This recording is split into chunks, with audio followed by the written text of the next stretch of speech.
when we resource these two no man ko greedy, man ko person ko this kind of manum. No me the coffee. Me name which MP will ever lose his seat. Ampao. What me my MP no resources. Here education sectors are here serious year 5. Employment sector. ABSO ABS 1 million per constituency. ABS okay fine. You per se create 1 million jobs. The first 5,000 jobs it was security services. MPs are there no. Mama slots ABA 100. It doesn't mean mobile firm free. I believe in OBB Kwayamau, but you must justify your inclusion. I believe in said Namobiso, Ubenya Kwanse Umira police.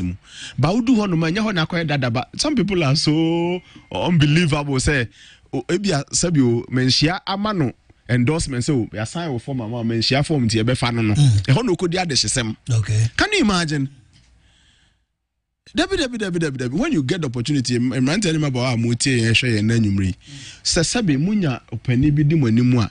And ya no na ebeche se munko diti mu de ho ukra na pani di wani kwa na kese ukun ho ema pani no di wani mu no ne di ho koso atena so fine papa ibu adi papa akwa iba won se ne a obo no mo de den na ma next time etima iba dey waste those opportunities intime on that advice na am say going into 2024 the president, the party should try and resource omu MPs new omu MMDCs sa time na common fund be kan na emma medu ase ho mumu fa nye community based development no omuma ne ntwam omuma common fund ni nsanem reform KMA for say omusika akodi nkran yese ball bi finance ministry ase for say omu de ti enti ama KMA common fund emma KMA for say omu release common fund no a obi ebebodin as mayor of Kumasi Biano yentu abani ma chawo no betina wa aska no ade be wode be adwuma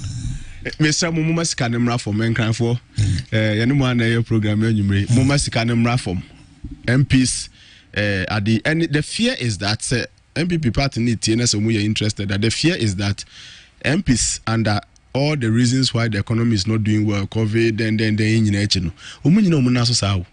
There are still swing areas MPP na eteso. Okay. Why likely? Why lucky? I'll bet you lose more seats.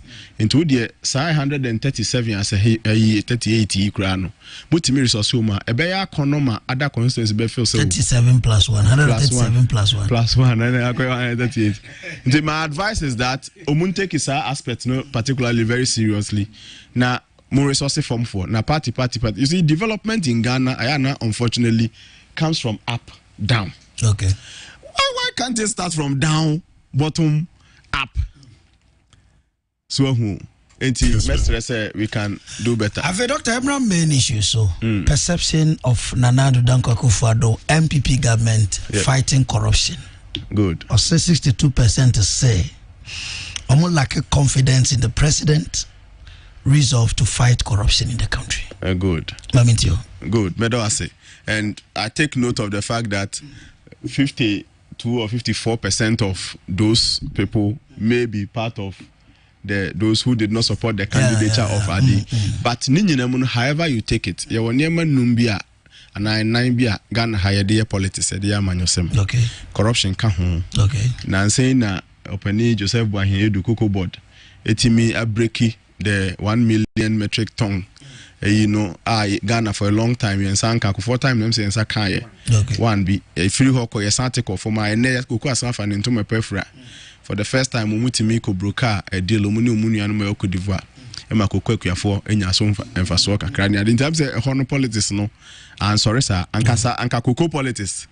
Kafina and Penifone Nim Cocoa back a back a crass Cocoa for Carry Cocoa. Na Nesca Maleta na Deputy Minister. Yes. Honorable from Port Studio. Yes. And Ochire Mutre say almost meet yeah. And it's a Kamukoji, yeah, only a sum of the baton. I'm saying, I remember Cocoa so bro, so sir. I feel I know me absolutely. Intinanke the Cocoa here a politics and I economy. Dollar nijina saying, Ufane saying, Petro boy saying, so Ghana have in your cocoa. Yeah, bag under hay. And Nema Boma from that. Every day, Nema Boko so sunny at here. We don't deflate yeah, they inflate. In economics, and only inflation, inflation or deflation. Prices of goods and services can go up and can also come down. So Ghana, the money inflation. And so elsewhere, sometimes things go down. Into Akuoko inflation, Mpama additional for crime news says, there is deflation and there is inflation. And you know, near the no policy exchange rate, you're saying, we're saying, into no so that is not to suggest any Pacrono or Bano, or no, the time near my bone cost. Opa 20 million be a print out of a D.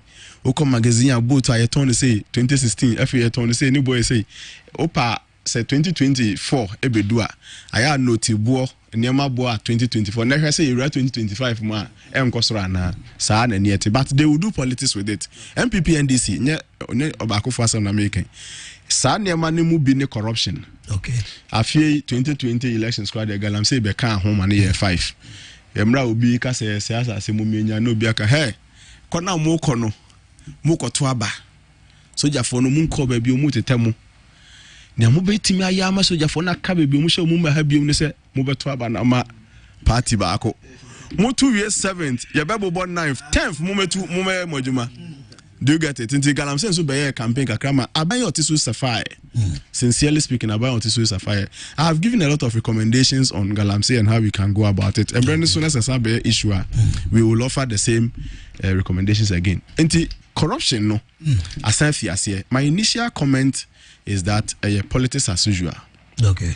Because because politics corruption is not a problem. Ma memfa we misao. That what they are hating. Under NPP, when they were in opposition, Yate Sada, Soba, Info Solution, Bas Branden, Woyome, Kra could do point to say, Omodi Yanum. Yeah. Omoba Bemono. People were expecting, sir, the Aka Bas Branden, nominate Adi, Egebian Combo, but then Comoso Cantain, then can go 40 Tim. They said you'll be a friend for Muba or Sonte Diano. Yadia Kugumo, Nankia Ko, including yet a class MPs be cried double salary. Nina to take 170. President go for 4 years plus 5 years or corner. Ebia is silent. Yente. And they NDC and the former President Mahama. And Sami Demfi communication director almost started the same Mary PDS near Bobby na eja pass of and also ya Bobby near can contaminator for na ya can Francis SM Ghana gas na ya can Babedua and a Ghana for be that so impression say politicians both MPP and this are corrupt and this RCD survey say President Didi Anko for ni mu say wo ko tiakata hye ne proye no ase ehim kakra no ya be fa ne say sincerely speaking, of course, the report in the entirely no minimum yajo na nani how many year or no more muken MPP can be answer or 5 years down the line no yesterday what is going on, what is happening. Maybe say be pain Emma ya no minya and say white collar crime no na coordinated wish and yet straightforward sir. But I still don't get it. Owa bointen kra no to me said there is some corrupt elements in the ecosystems.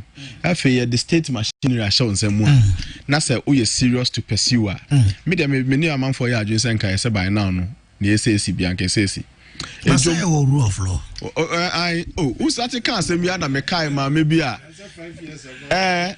ayi ho cathedral wo saniaba baby I driving for cars yi gine na maame bi me ne na bon komo me to ade ya na me ne omudi agro cancer na mato ade kra me to ndimi ya na so na say corruption is abre de atwam isi ade bibia akoso corruption bia ni ho maame na say mo ka kire me ne say obi ono a hye da aka say MPP nya bedi aban pe ye be chinatum maame bi na o ka say MPP ba aban mu pe Mbechima tumo no kra ono abia na num ka se mbechima tumo no sa enti I remembered perhaps we are not kan jifa active na on kai din no but I think if Bas Brand who say ma me make some comments to that effect say MPP ba power mbechima tum na se oba na onchi na on kai hwe ni o kai no say ni onu akasa kra bia na no ka say omumbo mbechi matum no kro no maye ne den obisa me and I'm say no kwa waka asemu na menim no mudi aye no so that say enti no ye nyina aye gitum say what na ne me ngonwa na me can in my first comment and say when these two people are the ones saying it mon fa na watra because NC the crown because you mean MPP and yes CCI MPP NDC na apeja asem no muka President Mahama Miaminu Asami Jemfi the other people saying it the only way former President Mahama said the only way me a prosecute MPP yes and he said 2024 Ghana for be 20 yes se be ya corruption no obetimi no prosecute na nyese omudu musika na omawia na beko omunya kwan 2024 beyond that. Seriously, I take it as politics as usual. Okay. Sincerely speaking, me dem fan say see ati be pay. Omu ba dey na wan e chi ni tum. Enti na yes ah na me ka say sa ne man nan no de omu de nya vote pa.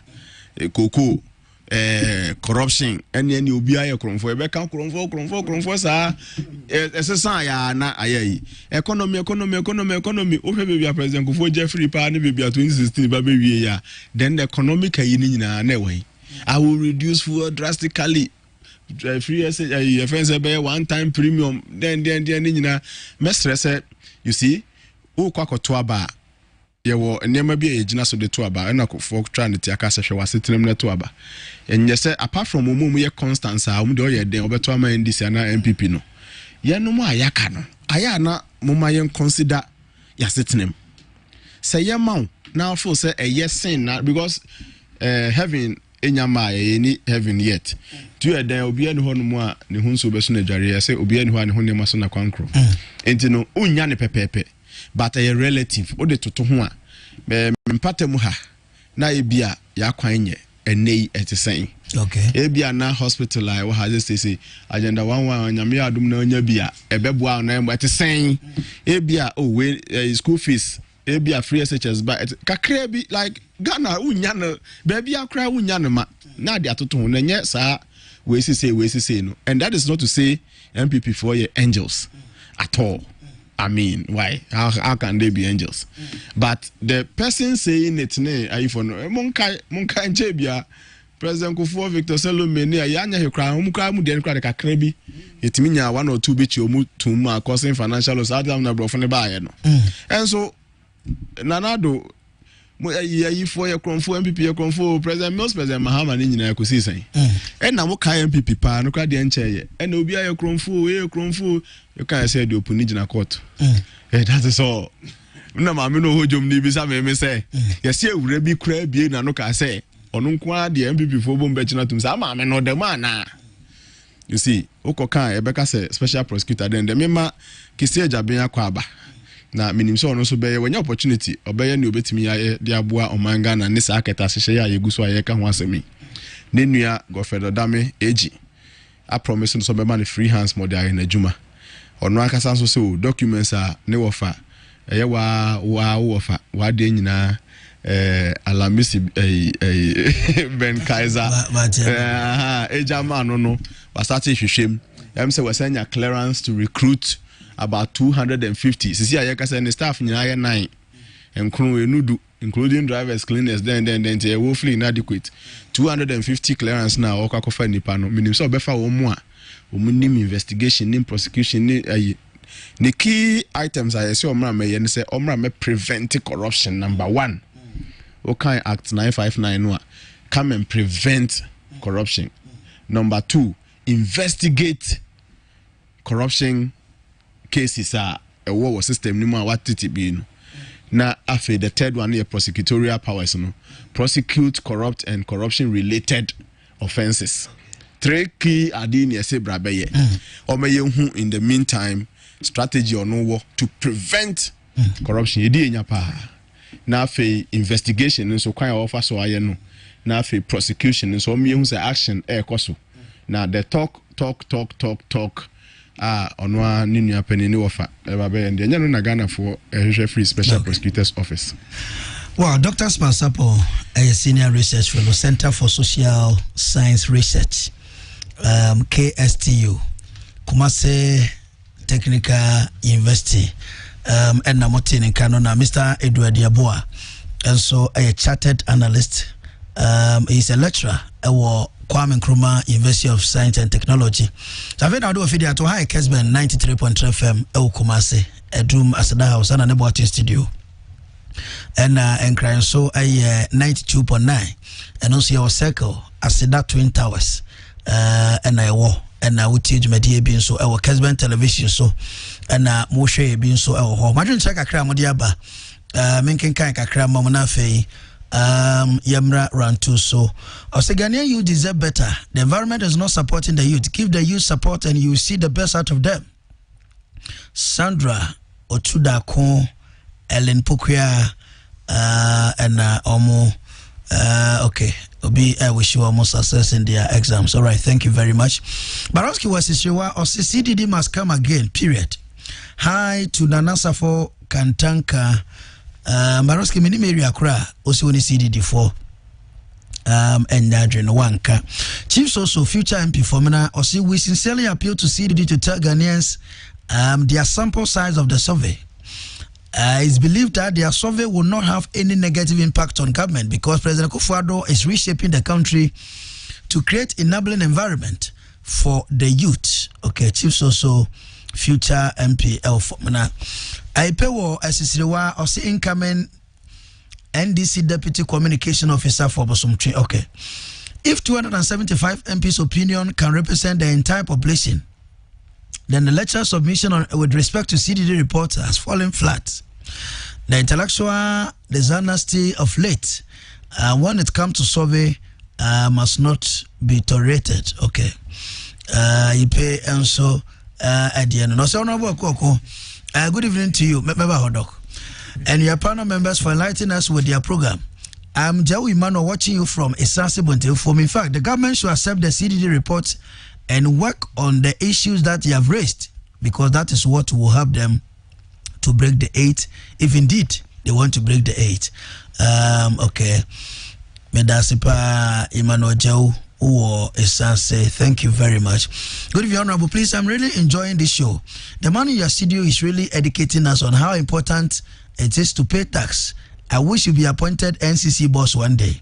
I like a submission and presentation. Please greet Honorable Kojal and Chiramatin coming Saturday party for Munyayo.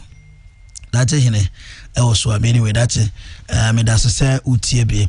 Akuoko Kwarteng said Katia can say a Cronfordon song in 2008 elections. And no her MPP pa. That is why MPP lost 2008 elections. But still, NDC is saying MPP is corrupt. Okay. Ajambore Baba Uyamua say, as people don't see what Nanado and Dr. Bawumia use their money for, hence people refuse to pay taxes. Jobs are not created, barrows and others. If Ghanaians see proper use of their taxes, they will pay. So Akuoko, I'm enjoying the program. Honorable, good evening to you and your listeners. Famensa Blackwell from Asante Team Video. As for Ghana politics, I see it as a joke because people in politics are not punished. They are friends. They scratch your back and you also scratch their backs. Nanabu Asante Team Video. And now do we about say hello, good evening. Please, I'm really enjoying this show. The man in your studio is really educating us. Okay, I'm the message you made in Canada, and also the baby Ontino. Mamin call SMS and so kakra. As young people must use their program to be viewed in every town or village. Now that the election is over, MPP must use your program to be viewed. Okay. I don't get the message. Well, please come again. How is our legend Vice President Dr. Alhaji Mahmoud Bawumia, Africa of MPP, Fadi Kwabre is Dr. Bawumia Otan, and then it is Okasa, your program. Yes. Good evening, sir. This President Akufo-Addo and MPP government are gradually losing the grip. So they have to prove to Ghanaians that indeed they are fighting corruption. Onipanuya Aguna Asante Mante was another cannot crack the whip. So corrupt officials go unpunished. Okay. Baba Eoman so also corruption is chronic in MPP government. That Nanado cannot fight. How can he arrest his own people? Brave Lion Riamwa so see if tax is used to rent jets for enjoyment in the air. Are you telling us to go and pay taxes? Corruption, no dear. Atia City, okay. Hey, Kwaku Steven Safo, I would adhere so about. Or say, in former President Mahama's time, we had difficulty in life more than these days. We had dumso, bad roads, shortage of chalks in schools, unable to pay teacher salary, cancellation of teacher and nursing training allowance. Our fellow Ghanaians should be patient. Nanado will fix the country, okay? And people must use your program to review in every town or village now that the election is over. Kwaku Dawson, Yamuransa, Kwaku message, you know, the abam, you know, but me, I mean, said Antiasia, Papa, Antimajo. Ebia obesamba bio Mr. Edward your boy a lecturer Ken University and Dr. Small Sapoa I mean doc work doc now say kitwe menua bema be the text message by say parliament omu 275 and so mutimi esi Ghana for nyina na more than 2400 entimi enyina homa 16 million Ghanaian voters no I mean 17 million Ghanaian voters in fact 275 MPs no total population population and sample okay until because parliament omu largest size a bit me akwa 275 until sanke parliament for mu bia na friend sample is simply part of the whole. Okay. 275 year whole. And our population, and your Ghana and Kwana population, no. Kumasi for population. And so be free Kumasi mua. Still, your friend a sample of Kumasi's population. And the Ghana need total. And the parliamentarians there, 275. No, they also are going there to form a certain population. The population needing the parliament of Ghana. Different from Ghana. Okay. But in America, I'm saying church remove with sampling factor and elevation factor. So tier anka okay. But I'm not saying the research is bad. I'll be the last person to suggest that the research is bad. Now, my foot to say, I buy the cry and funny year. For me, the best government is the one who takes feedback from his people serious. Simple, all the 54% now. MP abina sem kra ansa bi so mukra mpo no muka say corruption wa they are Ghanaians uti o mukra ye ni mupe mo ma o ma jeti misesa ebetu ma in the next election because you don't only need those who like you or those who voted for you in 2020 to vote for you in 2024 you may need onu ma ebi mpa 2021 to ama ni bi say 2024 election so mu 20 na abina de oto CDD research in the trend there na ye onu ane jejeje. Mr. Edward Yeboah, similar question, baby. So, Mr. Yeboah, perception out there, and it's 2008. I was saying the then General Secretary, I was current Secretary, the mind this is so. Then he pedun soon and now more contest with MPP. I will make illegal on 2017, Nipa 17, to see a crowdfunding so equal for penny. The impression was MPP then government was corrupt. Uti test about say eno ye adwuma ma NDC to me by 2009 eba ya kosi 2016 MPP so beba bemu 2016 no omso NDC corrupt omadi Ghana sika and also 2016 and MPP by perception Ghana for war with their politicians ene oma hoden a omade kwa tia ketashe proye because when you bra cheche mama nkofo ni agisi entu ato. But if you don't fight corruption, people will not be willing to pay taxes. But I mean, financial issues, no. There about bit my say budgetary allocations. There were anti-corruption bodies, you know. Oh, you were SHRAC, and there were NIB. That's the BNI and the police. So.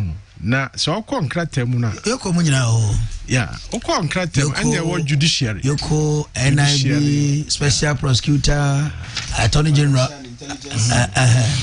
and now okon judiciary mo okon kratem this MPP government in Russia omo ye no wo budgetary allocation o ebe ongongo omo ye bipa o even the Whistleblowers Act nomne adia omaye no na de e ha dwen kakra ne se ai sa wo wen katie na ba konye se ba kunya ese nkatia o wini nyina ho so is it about documentation and ayeka ana practical yeah share you know what they but I want to make a question obetimi ayamara ni nyina won krata enim ayi madam for lawyer be say they will sit in the books omaji akonwa na omoti krata enim because institutions anka Ghana why did kwati akata ahye ne prayer no a nka corruption kura ni kwase nke bo bi di Ghana NIB formerly BNI Yoko special prosecutor Abaka and sana now parliament or public accounts committee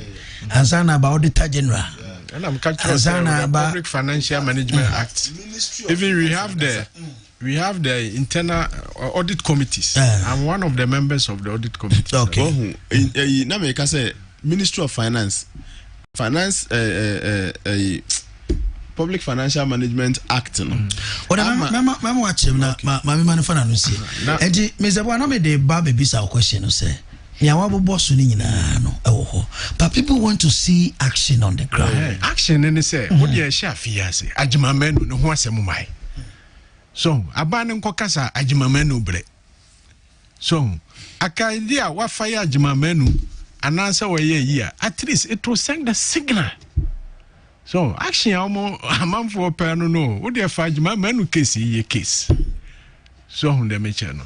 Wo dey aka catch ajimamenu kura wo dem say ajimamenu resign.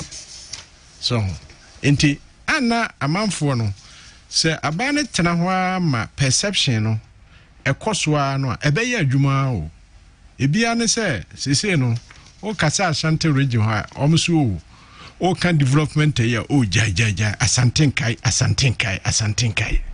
na da Asante bekai no party bia begu Ghana o so eye MPC ya Dr. Eken ho mo na se Asantenkai kasa no so no yete ho o makoye interchange puku ase ye na nkoso da ya yeso o mo kotema akoye 5 into kwa 5 yi temane Ashanti region wana to abama so amede mo hyase anguna gade mo hyase so na Kurofuru market ya mekan mo journalist mo pa mo nko Kurofuru market ego ho a pro enti dia na public no they want action so enti ajimamenu asemu aban wo beka bibi no se ajimamenu bre so hunde meche wa bra yentienya so it is a public na hu actions anu a dodo no an se na doctor sika no ene na party A party B na chese o munyina no omo amoye corruption no awo ba say ya pro si empo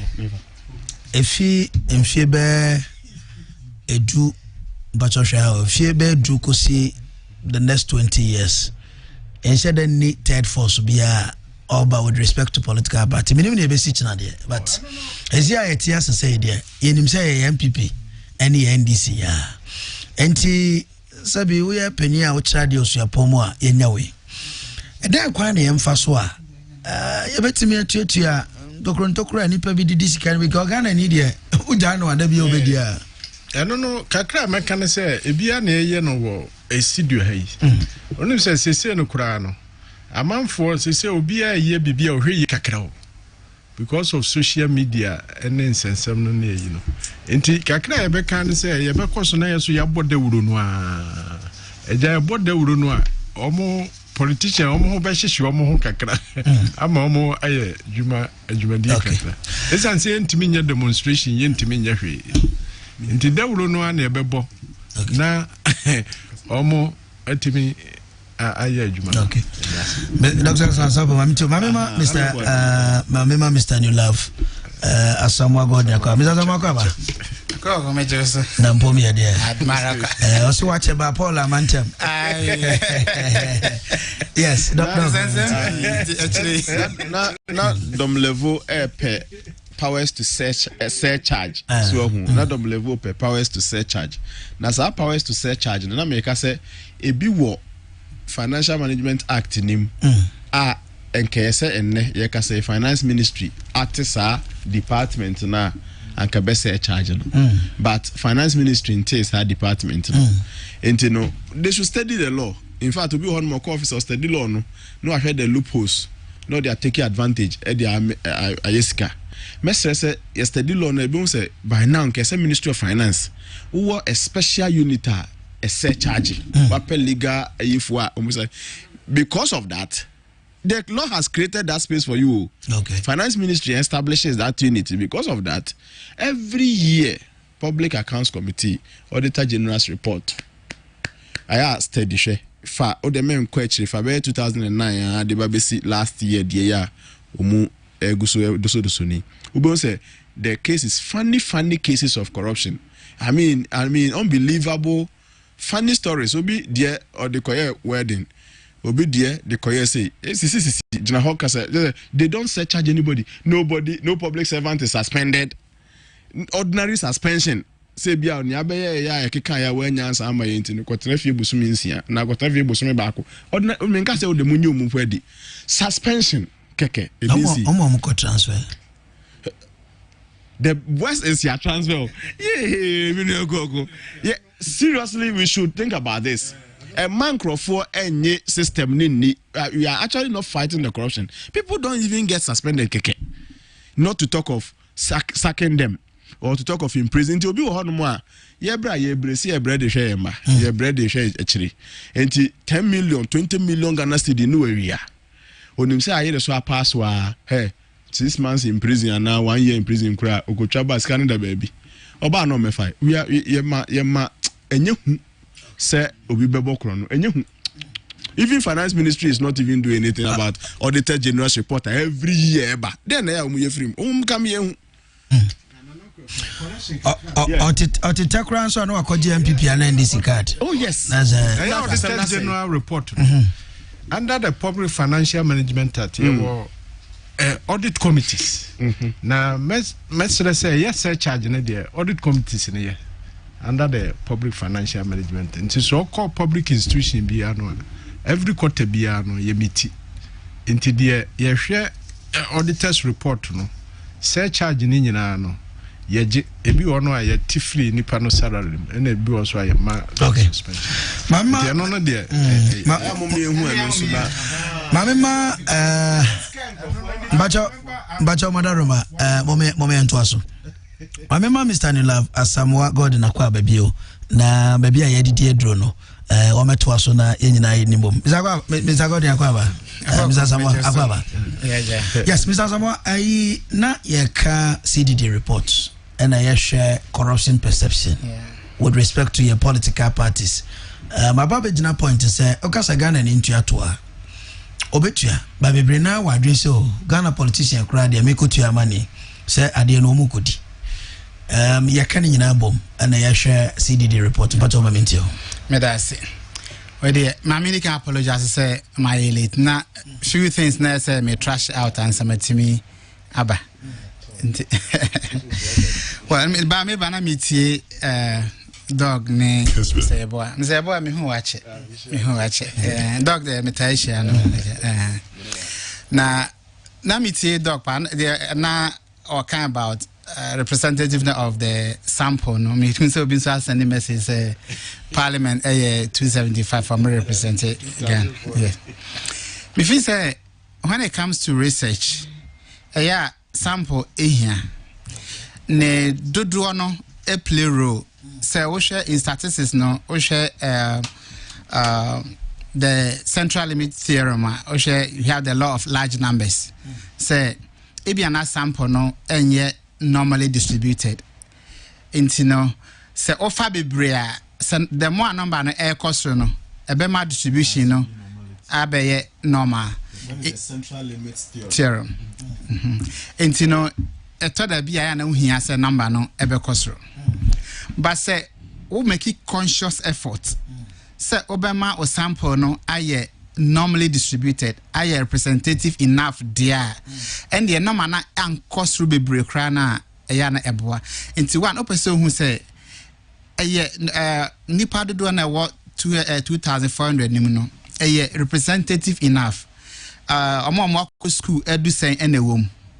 Omo school sen ene wom. Regions no sign a year represented in each. A here for room, a sika for room, a ma room, mema room.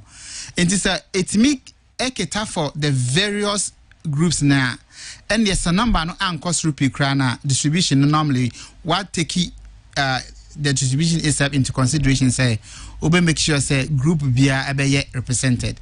Into ebia na enoso be brede because to have interview with 2,400 people in Ghana and yet easy.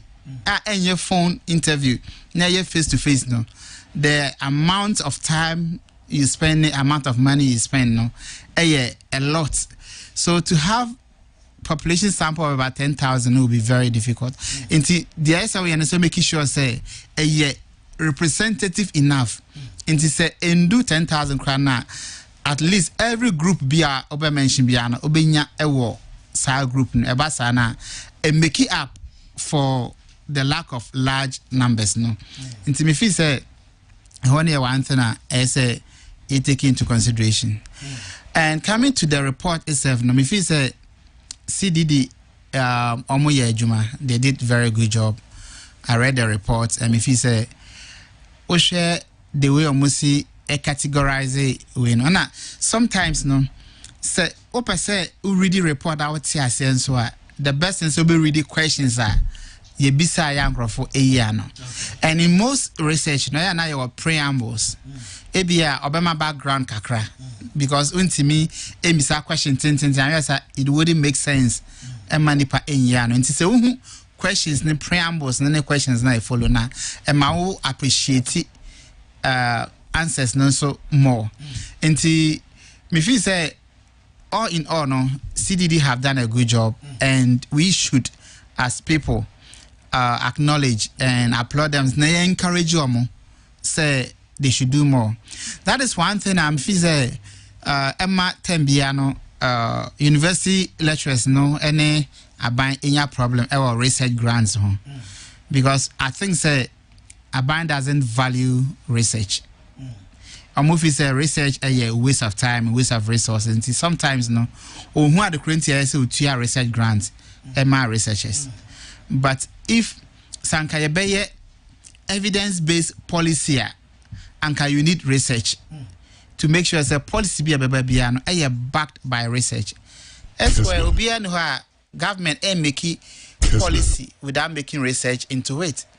When you have made research into it, policy now de ba no ebe affect omo nipa do send the benefit saying and ebe at disadvantage and how do you do the compensating variation say obi mo ehun echiro omo ebi hu eto omo no e de na we yama omo hu ebe chiro omo no so etibi aba back to where they were. So research helps in a lot of things.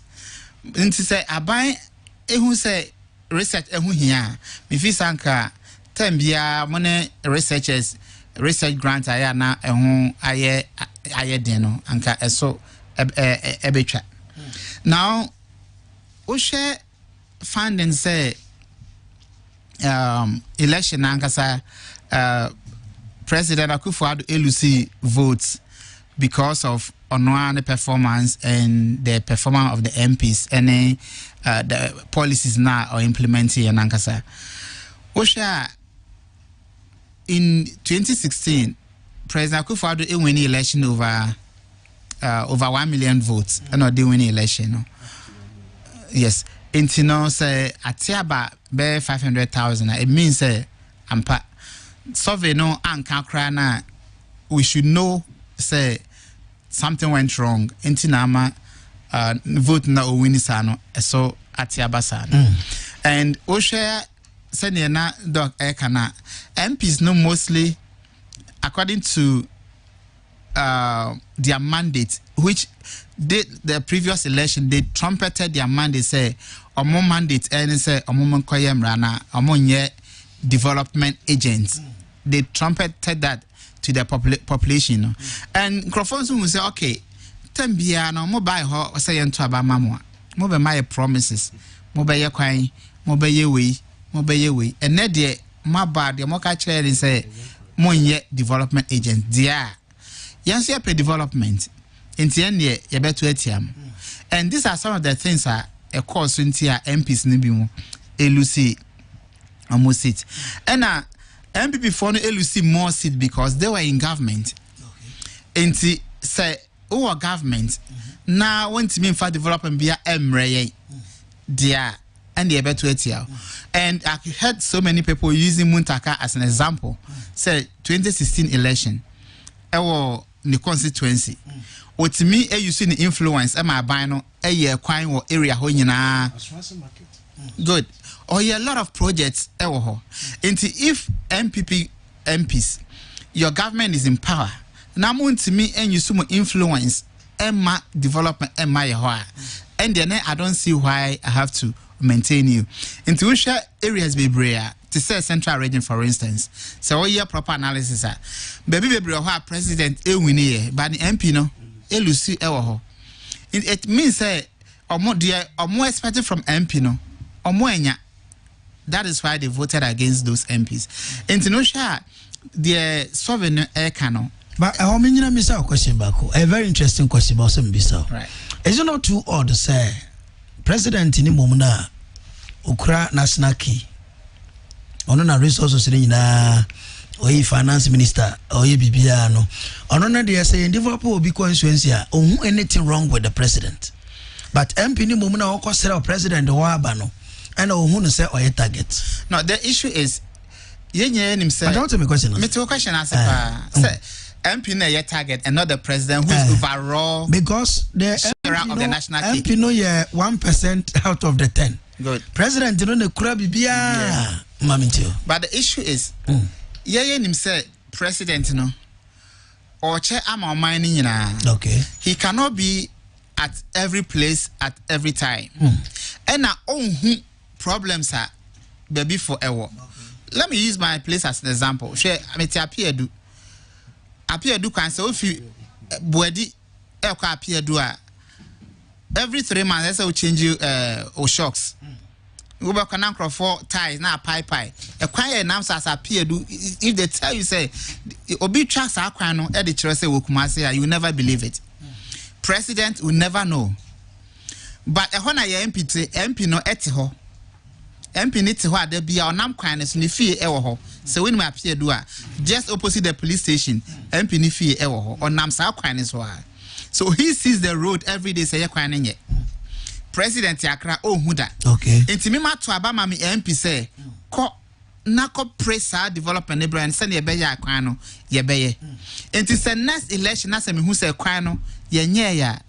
Ebi I want me and can't the president say ampa nkrofo na omuyi me say me medi omo anim no omo kwan ne ye enti boame na me ye one this ankomo no and I want make any effort to that effect.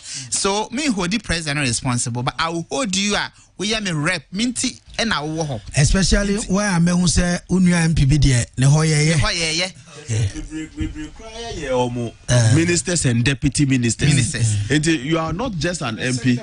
Utimi sanya sector ayifo ne ayi bebre they still their people saw nothing. And ade ba ko say interest in say MPs no e bishop enwe. And the end constituency kwanya otama eba TV so. Exactly. Or they be computers kwa or maniba TV so. Obi timi ko si police station now they about now what your constituency actually ma ejibon so my TV na top pressure ma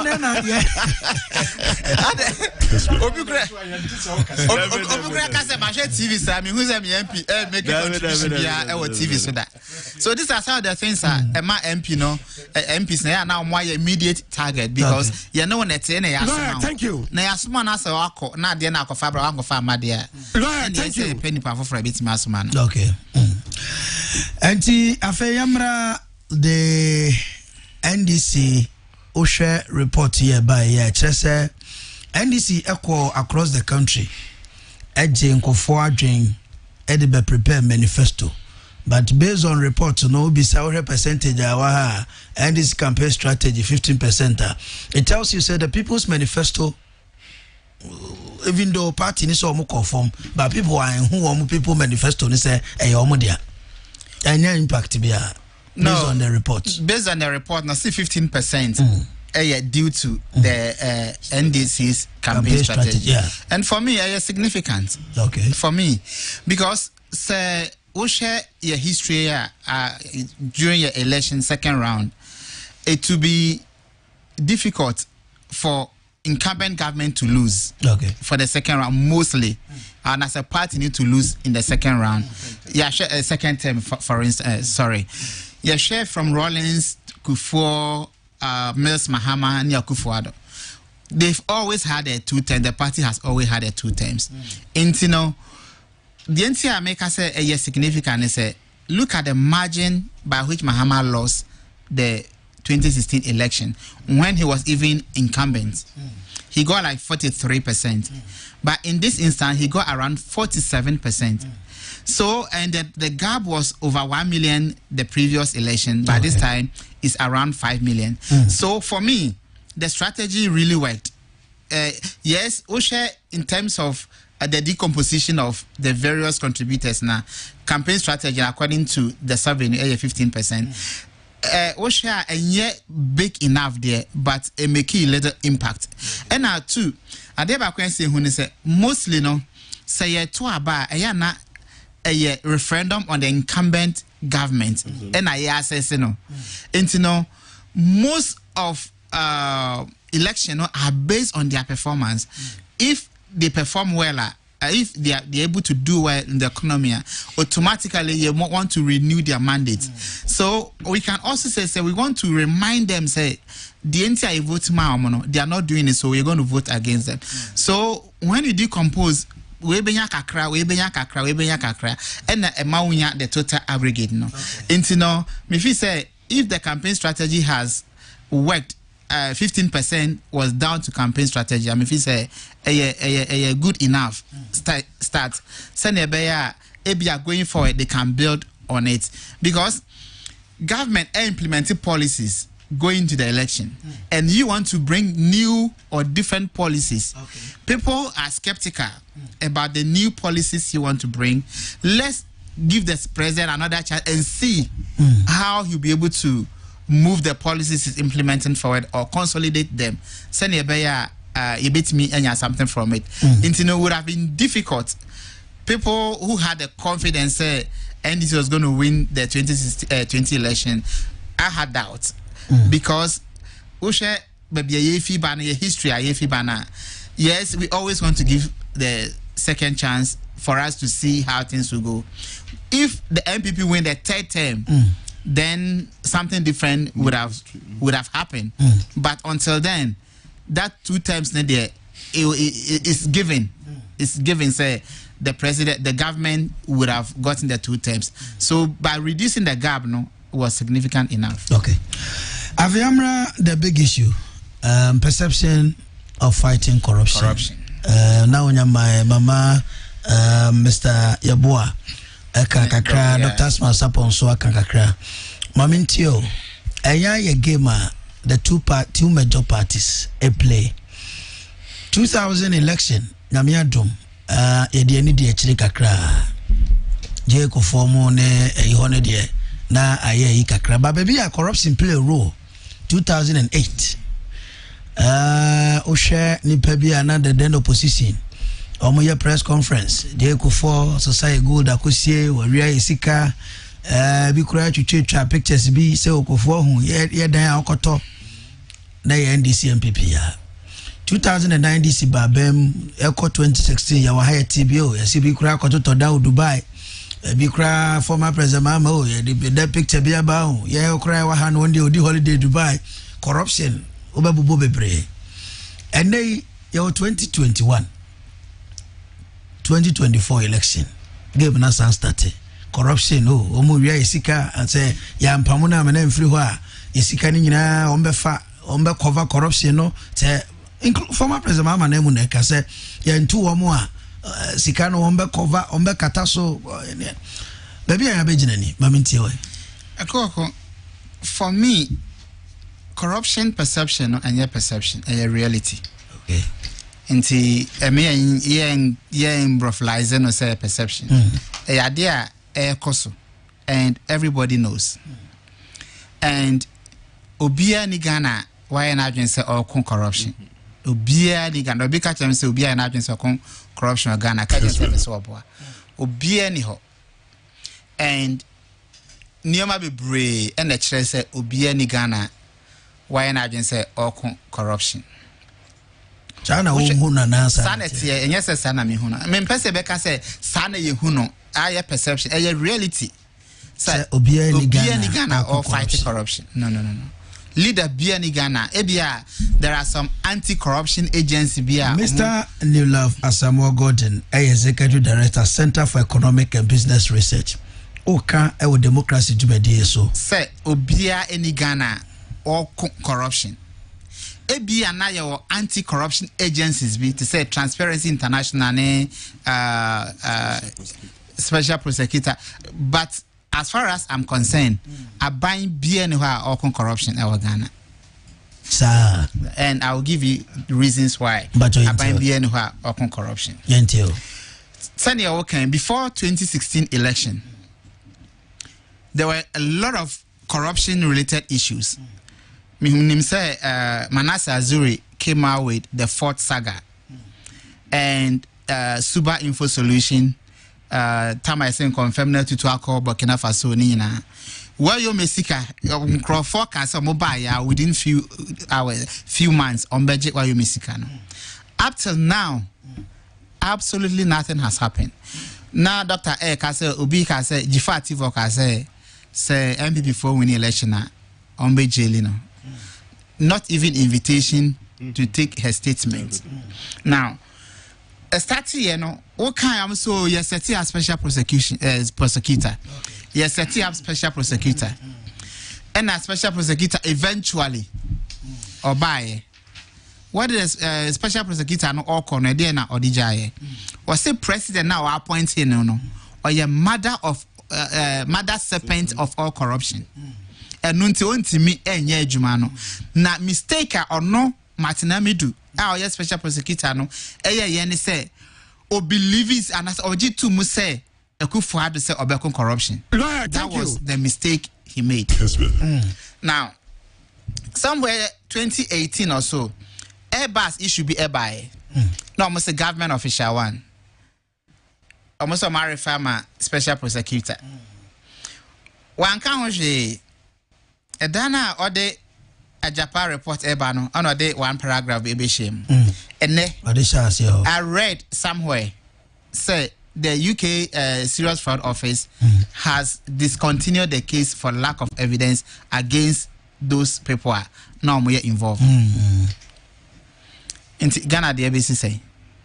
And we share Nyoma Akoso ewo abanwe mu from the very first one the oil na burst oil na contaminated oil there's nothing na obi be can me say enye corruption na majedi seat for cash for seat and a whole lot of things and currently I'm take committee oh come on that is why I'm telling you say obi anya na adwen say fight corruption Entina make actually say obia ni Ghana na just fight corruption. Australia visa issue ebaye. Minister in charge of sports recommended send the deputy inducting him because he was involved. Committee was set up. We never saw the committee report, but the president said he's been cleared. Up to now, we haven't seen the report. Now, what happened for that scandal to happen up to now? Nothing has been heard.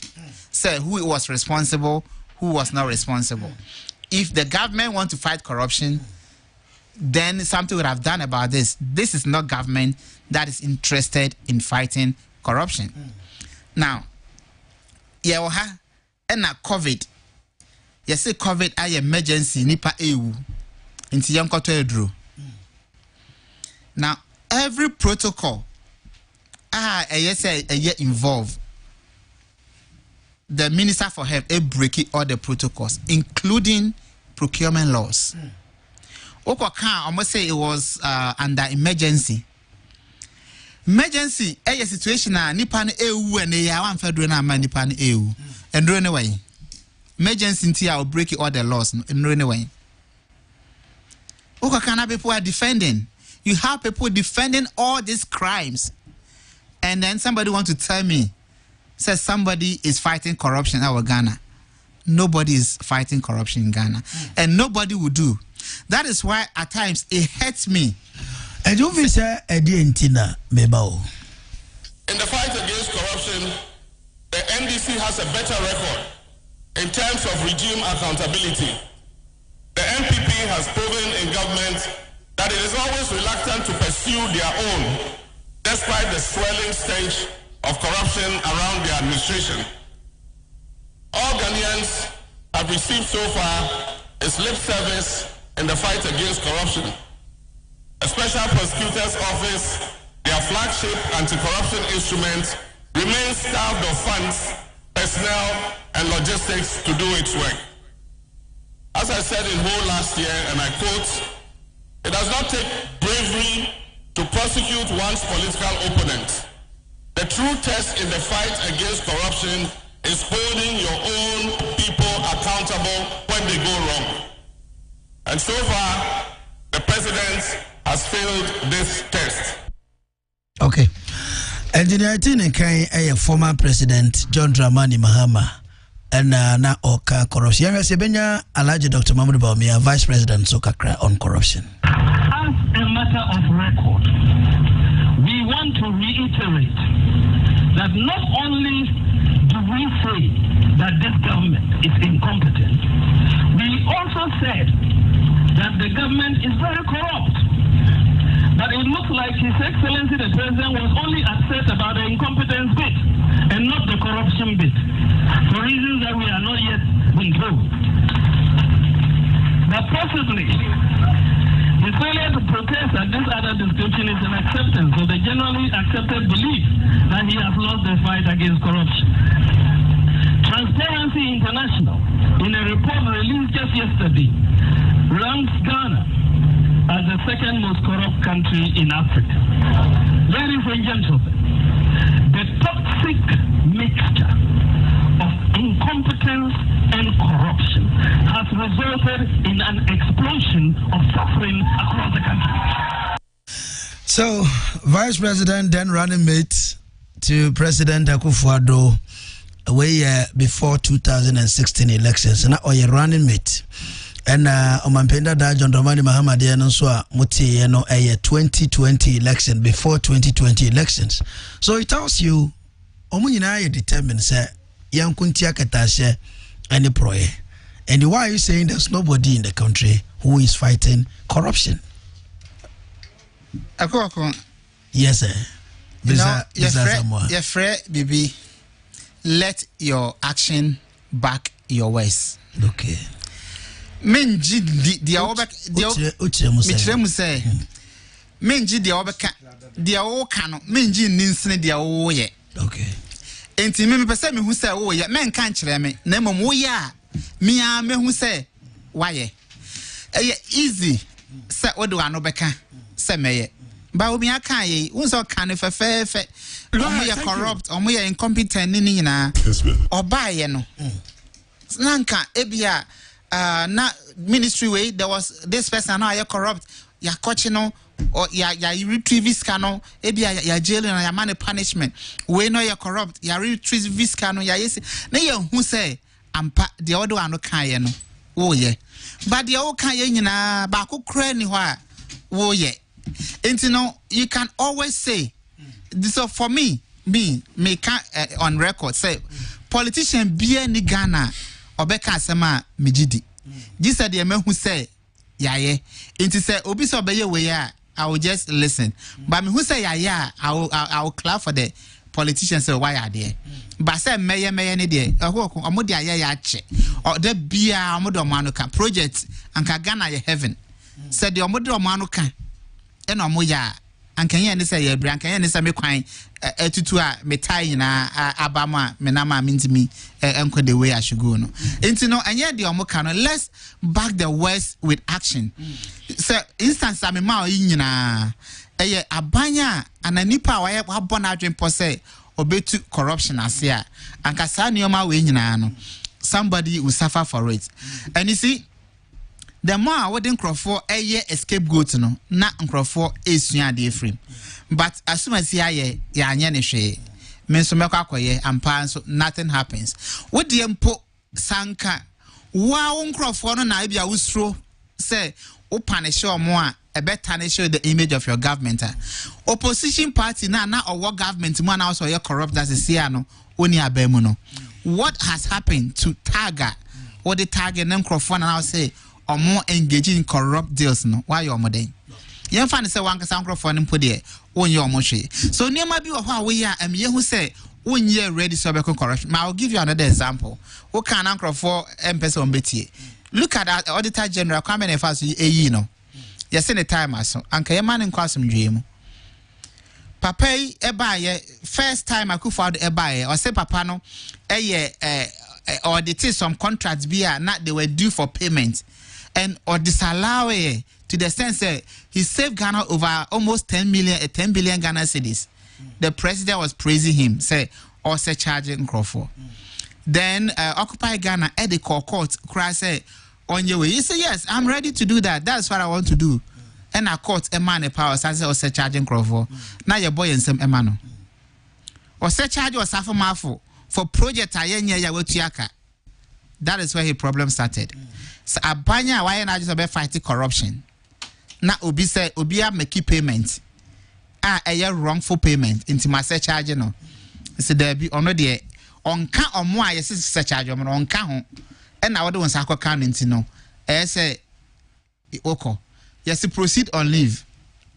Leave no say one corner or say oh. Leave no some can say I say waka some point ya be account. Ya be can hono. But you also do baby as an auditor.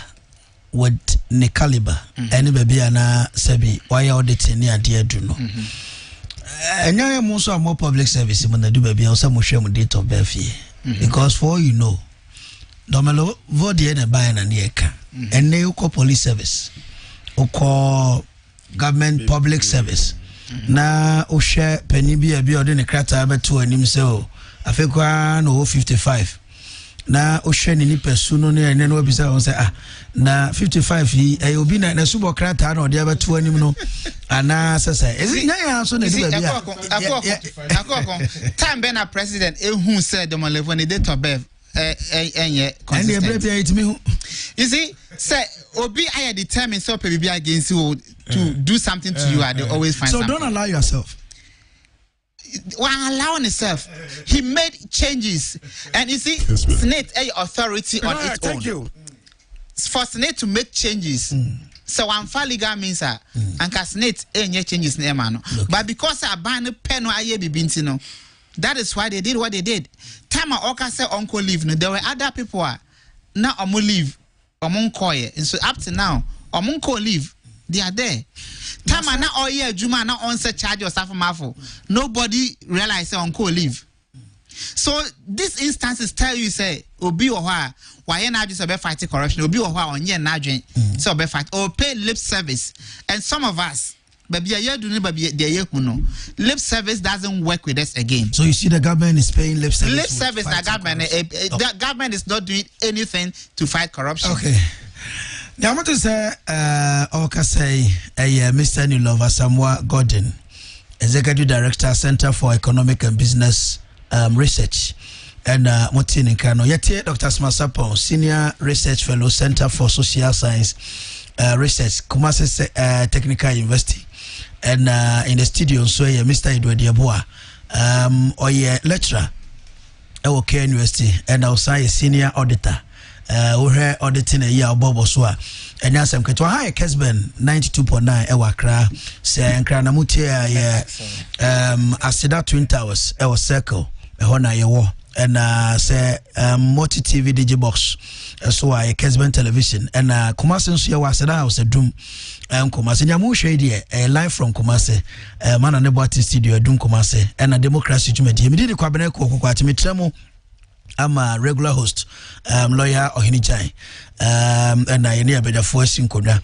Yaba issue bakwa, Aji Minaka Kraw Memo, Eurukasam Ketati share no dantea, Eurukasam Nancy Wayakuno, Wanoa Bonhutio, Wajinenkwa, Bakuye near Koso or Abisima, Abanti Mina Kudu Kunipashe Frijim. Now I'm told by investigation branches as our customers are or no tonton at the moment initially I started by my studio hacker 7 years about them. Nana bisumu hine beka say wabo dam na me mene nana nyadwen later ne ba say omodam edi bi e ba ko so ono so yase boga bi office pay number so obaye ne yire ho ade ewura no yase o uja no hokwa kontium no obi de ne kodadada okotwentio okoye na ne yire ne ho na se na ho na oku ase no na oku ono so ne ho be ena no kram te se na nanom ewo central region omo yen central for sham se sefro no omo hia no wo kromo obio ene enipa omo ji omo nkwafi omo sem ene we hu asiko bi ho otwitwa ne yire we yase we hu ene ade no police for the responsible say omo ye ne omo betumi bia ba bi oho a say individual an share dem no so woku ne ho no police beti kra no na esi awie mama sha se wo doctor doc yanya ne dan good ene ya nkasa bi go report here ayama impression bia ba so I said omo eku omo ho na no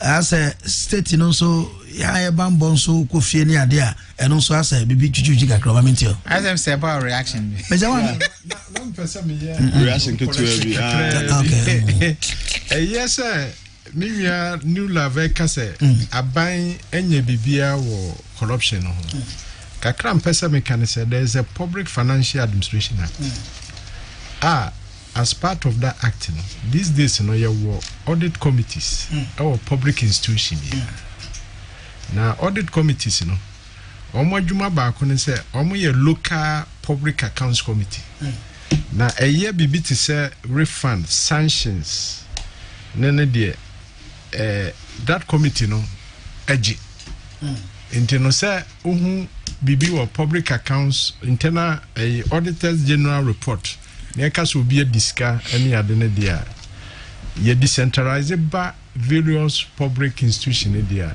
and dia metima ka say audit committees ebo modern kakra na dia o kan ye high profile ones me bobo so say egu aba ne ho fi but at least at the local level ne dia audit committees ebo modern kakra kakra yes Dr. Masabo yo wa ko fa be a quick one na me say boy ba ko a me kai no kram say dom level so gina simple so bo aban ya ba so investment aban de aboa corruption fighting agencies and their cost budget allocations yes on the average very high o manya 34% increment okay ya besre mo shragefo attorney general ni wo mu amu no mu hwe corruption so ni ade no please it's good to give them budget but budget alone doesn't work and America say for example we police that's also to make petrol doctor on corruption before everybody me miss a question be the message be abanti nam the bisa question is it not because of yenso Ghana for your setup your society how you were brought up Jamaninka na nadwa atwa hine sofu penyi dwa atwa hine kremo penyi ni dwa atwa hine konfo dwa atwa hine ene ade anti no the bomb ya ya oh say ya munhama de iraka ho ensi de ya munhama de mpepa ne mpepa ne sakwa obi nyankoko enkori abo ye fansa pan kwa himfie you see corruption ye omumienu ye corruption a deprive obi of ni bibi ya also the saka ha anke say obi saka bibi by your corruption bi hono ma ebema sa de corona boni pa no okay and ye wo corruption bi so hono ma a building up cost enti nke say ya ade no hospital ni ewu nsa beka and so instead say ye 1 cedi no akoye 15 cedi okay obi de ne me da say atoso okay enti sa two types of corruption is into as your panic for the case corruption is from Adam. Okay. In fact, Bible mukura no odifo adas so wachedi ade be mempe kura no. Obi fe chire. Ntino enye na asem. Nia yesre omanga na ene nyina ye hu ya na ye te hade ensa point obi. So ti ase. We share perception index de ba ye. E kan ya kan hemfo eno kan no abro voice as kakra. Yes, House of Chiefs naka. Jubilee House ka police service ni edi kan then do you get it parliament ka yes you share ya perception index 2019 the year list no hot intent ya obi a won bi what you are saying is amanyofo no omumu de na akọ high profile akese ba ye nyina ye ka ho bi ye nyina ye fa ne serious ebebo ye nyina especially near ya na a deep private other people of what they are supposed to get na yet krum ha na ye nya bed in Nassau hospital di oyarefo ochi bed ni ha na obi ediska ashe nti no me anyi nkwa chire ye ne yesese ye Christopher esabe ye nya misumpo ni ebe ya akromfo enti enko ye mmehwe ho no ye na mebo aban ya baso se at least ayifo na aka no mo amaka na ya mamu kakra no mumie hu ni amode ye if there have been 34% increment in your budget na se koye kasakasa dia emwa ye nyina na menu new love so quick wonyo bedie na wo ka no say wo hwe Ghana Weba I think October 2020 my report said we miss 2 mansions sold at 13.58 million. Yeah, they're cutting a car. No, they Ghana 51 million. No, Omunya the properties me no I think Trasaco. And now Omutoy, I think back could be I think 7 point something and now 6 point and you could see 13. Now good mansions. Oh yes. Then now so Muno sound there. Now you love us okay there. And you know yeah the interview. David I can see him. And you know I think say kakra we mean so there no. Akodu na buy to one among kakra. Ye nya 51 million ni nyina. I think by this report I mean who ahead there 13.58 million. Mama ka ska ko hyehyem ho bia monye yimpe na according to we no list bi o ha so boss sie ya enkofo ho be chom. Okay, back to your issue. I never go Ghana. Ya yere na mfia anka omo. Obebo. I never go Ghana for mpekura ne se nipa na fasika no. Yeah. Yes Fabra ne ko. Yes. Yes Fabra. Ebe mzaza mo fasika ya che no. Esi o mzaza mo de fasika no bra na. Ne ko. Oh yes. Sanka yes can podi ai be fane sa. Is can so ayenya. Won so ayin sanche won ka. Many nsa honorable Abugapele. But okomi if I say 2 years in here say few years if I say so the 4 years in pa.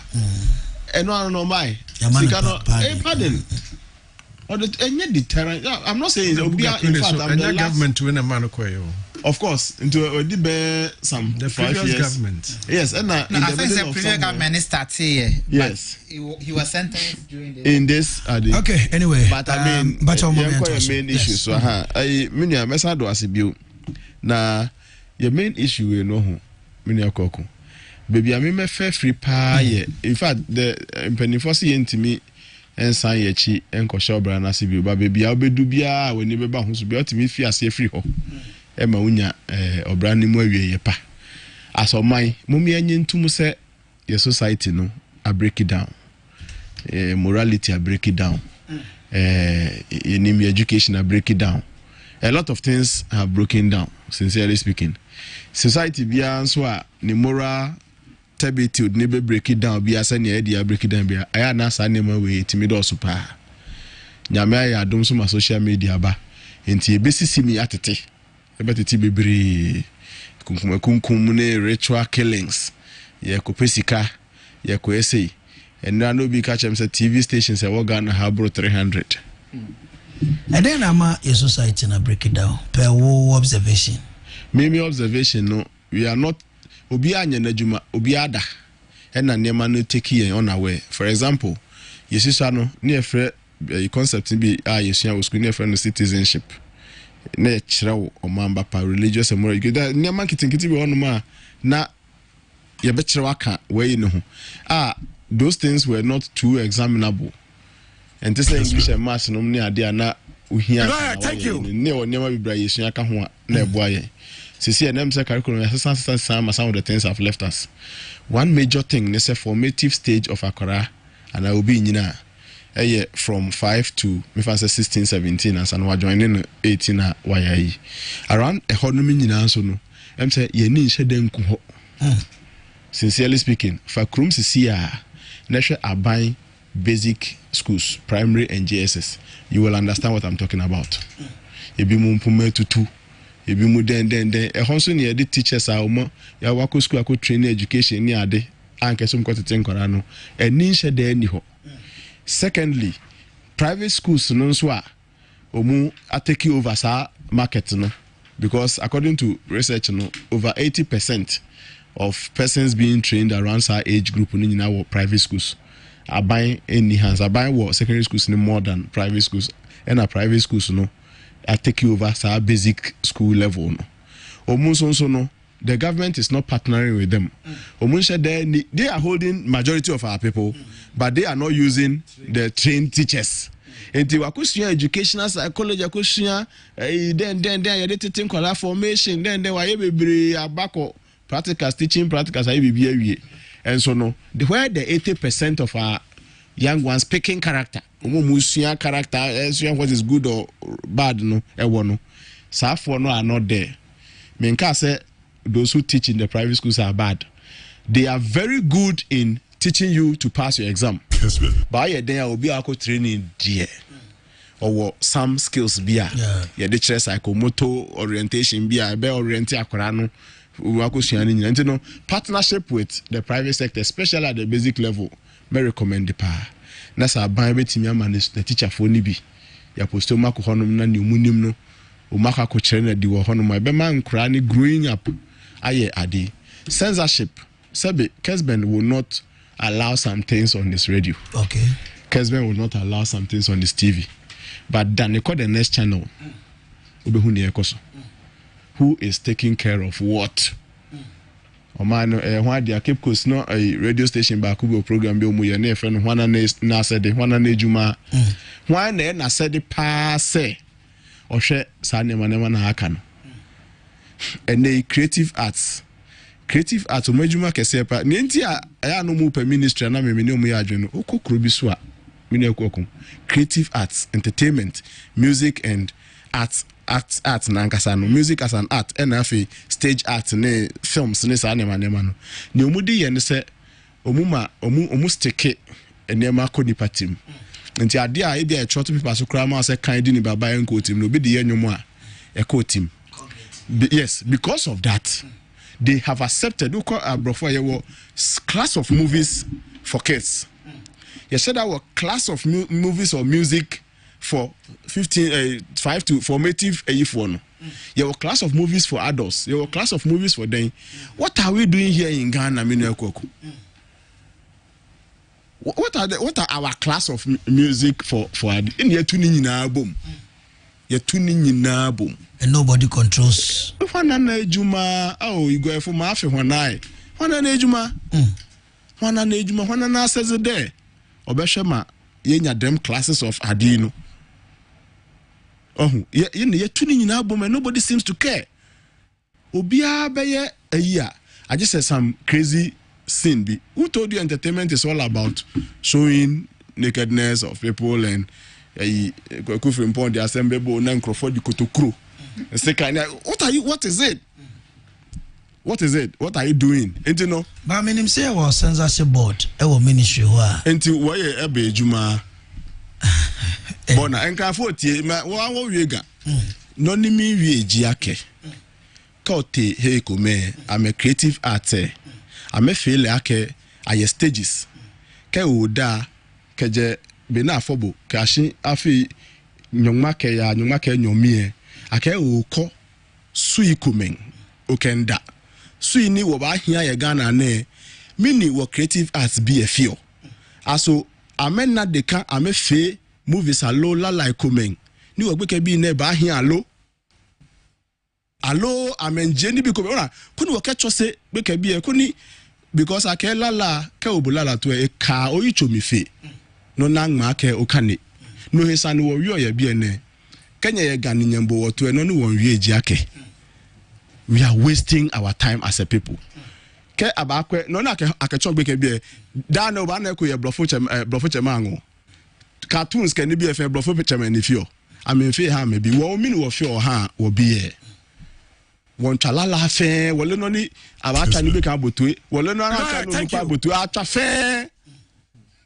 Ke ye ko me ba domo TV no ka meji ame no ni wo ko.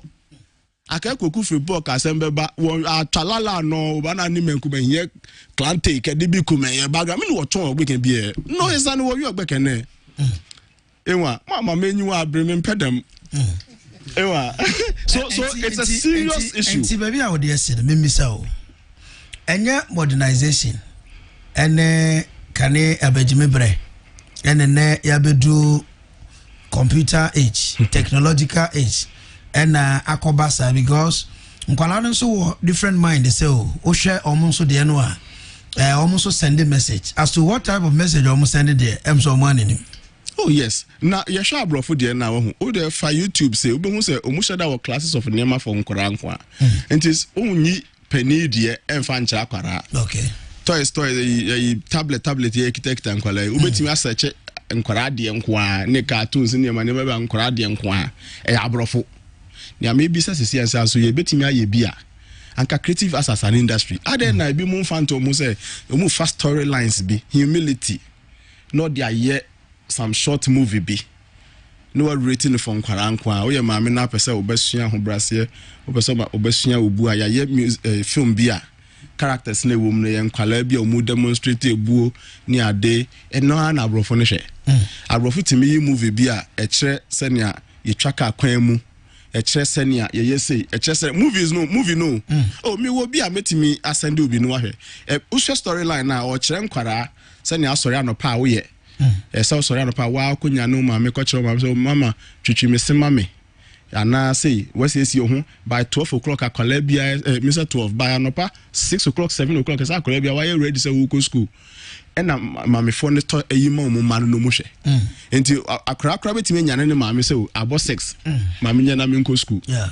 What are our creative as people doing? Kwaya ye twa kwan mu nyina abrofo de movie kire. Wo twa kwan mu wi ada no ho ne da driver ni na se. Ni nyina de kire. Aseda obuo ahobrase den mu de movies. E kan kwara ni team. E kan kwara ni team passing. Ni ye de. In fact, many insa creative as. Movies no na e ka ho bia ma yakum we kum. Yes. Na yenya eno no. Ni aye kire nkwara no. Eno mu ye. Shekaswa ni omuko hu se TV so yese sa okun oba penfo de ba unse nkura so mako oba penfo okura pen omuko penfo de ko eskana ama eno mo sa ko hu se yese omuko akura de ba omako what they are seeing is what they are practicing. What I'm saying is that let's take over their sight. Okay, let's take over their minds. Let's all come on board. Abai the attention on higher education ne free SHS ne but where the characters are formed, where the behavior is formed, let's take charge. 80% were private sector for no. Then yenka private sector for ejuma. Let's support them with trained teachers who more the skill to bring up. Into trained teachers no hopa, but they get only few of the people to train. Unya lucky, there are some fine private schools are that were trained people. So trained teachers and your umunyana ne ejuma wa you must that high omu at the university graduates so training education umutete nkra no in your private schools I'm saying say 80% is there, so let's have an interest there. Yes chira kwara ne kwan pa on faso no nyina on free home. When we get it right there, we are likely to adi Usha a new love no mpanifo hu nyina ye kan nkra brem na ma ya it is not near umu cheche na eneyo. We didn't have that, so you be see the right things. So I cried to me to say, then, over to Akuoko. Why now? Could you say na should be or hefana or they practicing in Adi? And I think it's a very serious issue. I say, Abino, yenina cry, especially creative. And Colano, sorry, anopa na almost share telenovela. Acquire practices any ACD do. Senia obi abriko bi. Oh yes. And it may interest you to know sometimes me kwa. Ngora ke twani mum ne be chiro mu say we. Aye. Oni ne kwa ha no waja no. Nia we ye ne de wanya de kra nia camela. We nia camela you see we are getting it wrong there. Me de nia ACC no obi anya obi ade but you betimi ahwe in future. Okay. Near ye bibi na ebenya positive on our future. And let me thank you. You know the Supreme Court. Thank you. Let me thank you. Lawyer, thank you. Thank you too. Listen, I would like to take this opportunity to greet my fans. Listen, Kessben. lawyer, pay for every say. Now listen. And for every say, if you want, why am I saying this? And the Abubakar and Ifri and Tumem, and the Aufono, yes, Mr. Edward Boa, Mr. Boa, but I'm Kakra on the issue with respect to Dr. Abuboso, Kakra mechanism is due to the breakdown of the social values and our family systems, you know. And these days, you know, so socio-economic pressures, you know, a dozen be so we will cry no. Or mammy or papa, no affair was so better no kurano or no. Your best let's say, son, no, my winning in ano, your be address before it gets out of hand.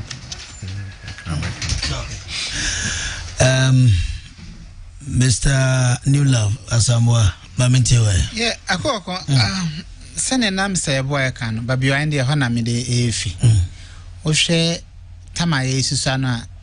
Ye mube bre nebi a yawo famo na ebi omo hwe ye auntie bi mo na omo aboa na isusu no nso no there was communal life say obi ayo obi ba enti area na what na we bibi na enya panyi bi atimi tia ana otimi bo okọ o ma me kura beda na ase say ne ba aye bibi a enya na watia no and then so the entisa akwara na ekoya ade na awokotia no kra na maame ebegina na chi enti social values the social life ni nyina no I break it down and development so de ebia beka ho in terms of the social media wo hwe akwala ketu a wasi so kra onya ndu ba bia na opese onya nioma bi and you see life me enya nioma wa bra working for it. Things are not just given outside. Nti ese wo ye adwuma for. Bible says ensa anya adwuma na mane nidi. Nti se opese wo dum pempenso bi a ebia utie Dr. Sapon wo share Dr. Sapon nti mpese me yet say Dr. Sapon. But one dwen akwanya Dr. Sapon fa ya wa be doctor out ha utie no. Opese ofiti prakope obe say Dr. Sapon. Kessben. Enye possible. Lawyer, thank you. Nti enye possible so there na so opese we yes no obefa kwan bone so. And na it created this situation na you find yourself in. And na sisi anso no your family system ni nyina no. I say sisi aye wo mu no obia sika ma asem ensi wo fie sisi a na sabi onumnyamfo bi wo fie na oniska na oniminyansa na owa adwen wo nimde de obeka nyina makola ketu bi wo fie ho a woska enka bi na hwe hwan de na yebefa because na woska at the end of the day no we don't care how you got the money but who was can our de be ye de say ye ne de a ye decide ni de na ebema inti I say you place more premium you place more value ewo ahonyade ho ewo isika ho eno nti no youth na eba no omo nso ayo maje so menso mpese me yakesesem we don't do that sabe enye obi eye ne ho se ono de o pese ofa kwan paso na obre no nyesa nyesa wagimi but e want tie bia ye de ne fa mu enti do hunioma bia sabe ontimi mfa ne ho nkwahye ena se ne na doc eken yesusa no na TV content ontimi enhwe TV bia and even now who say TV program or movie bia na rate bia 16 18 and your parents will see to it say won ko share TV ya rate no above you and ye monitor sa ne ma no censorship board if they are working and TV stations are omo practice sorcery ebi chante ebi chere nkrofo kwanya obefa so enye sika ebi mo advert isa no obi ye comfort krana na omodisie oshengram baby sisi are they able to do adverts on TV or more billboards uko social media YouTube people have channels ankwala na ehwe enti no it puts a lot of pressure on the youth na abano say asumasi enya we bi how do I get it and of course uni adwuma ye in the first place ebi a school no kra wan wie wonso pese wunya ade a doctor e wo hwe doctor car o pese o drive car e ye better chair doctor ebi a doctor here for the past 20 years kra so etimi atos aka no wonso pese unya within 1 year na nya asema ka kola kaso ke 16 years or so 16 years 16 17 yeah wutimi hu say ese minyeska na jise me kum obi e de kojiska. To be honest, meaning say ritual medicine grow for but me test as me who dream me pass. Hey, if 16 years can say o kukum ni party akojiska there, then the situation is worse than your dream say These are some of the things to say here. Your bayan say let's go back. Let's doctor say me go back, but maybe you do not realize say we can change from there. You put a break on it. Yema systems no and start to say a working. And you see there be a cancer systems never work here. A best start with family system no. Okay. Say you some build a family system now you breaky family system now. Say here open say typical close family, brother and sister or mama. Sister intimate brother neighbor, brother intimate sister neighbor. How do you build a family system that way? Into a basa there will be a better open. But say if you have that family system and now you used to have me of you dare not. Me be me of the initial me amejai. Because at the end of the day, me mama cry or what me of is like me of our team me so change me mama. But then on to say we start doing the right thing from the family system. Now you're inculcating to the Nkwalana Ebano, the good values. Now you're at every stage, right from the family, now about community. No, what is the community doing to help? What is the school doing to help? And this Doc okay, your movies be inculcating certain virtues into children. It's not be tight see this man, your friend Daddy Sam. Tite obey your boss, send a bear dache on bear penipa. And they used to walk by the fireside, and those stories, Ninano, was giving us some values. Ebia, Obibaye, Nyomabia, and you're not the end result, no, was very bad, you know. Baby, you know, actually say, so yes, that is how it's going to end you. And you know, Obesunya baby Ephraim, and the where's by the fireside. Oh, and the Dr. Eka about the creative arts, I just say, they are not doing the right thing, they are not doing so, but there are things they can do to help. And sometimes, no, a bank can invest into those areas. Say, I want you to do maybe a movie, sir, a bear buama. Orientation are changing from the way we are going because for now no obia right from Hakolana I say me pesca me pesa me toka me pesa me sifie me pesa me nya girls we pesa me ye we right from the teen not pressure no I started because we are setting a mind on nyoma BSA onya at a certain point but things do not work that way until until say ye be hu baby yedu na ya realize say baby ye kono e ho true enti ye modify your ways na you moving from there. I think say ya nya sa there the kono there afi memra angle bako Mr. Samoa na mefafi aside ye nkwala na nema bi wura wo mumu anti ye try say ye be ye no Osha police report edamenima say from Research and Monitoring Unit,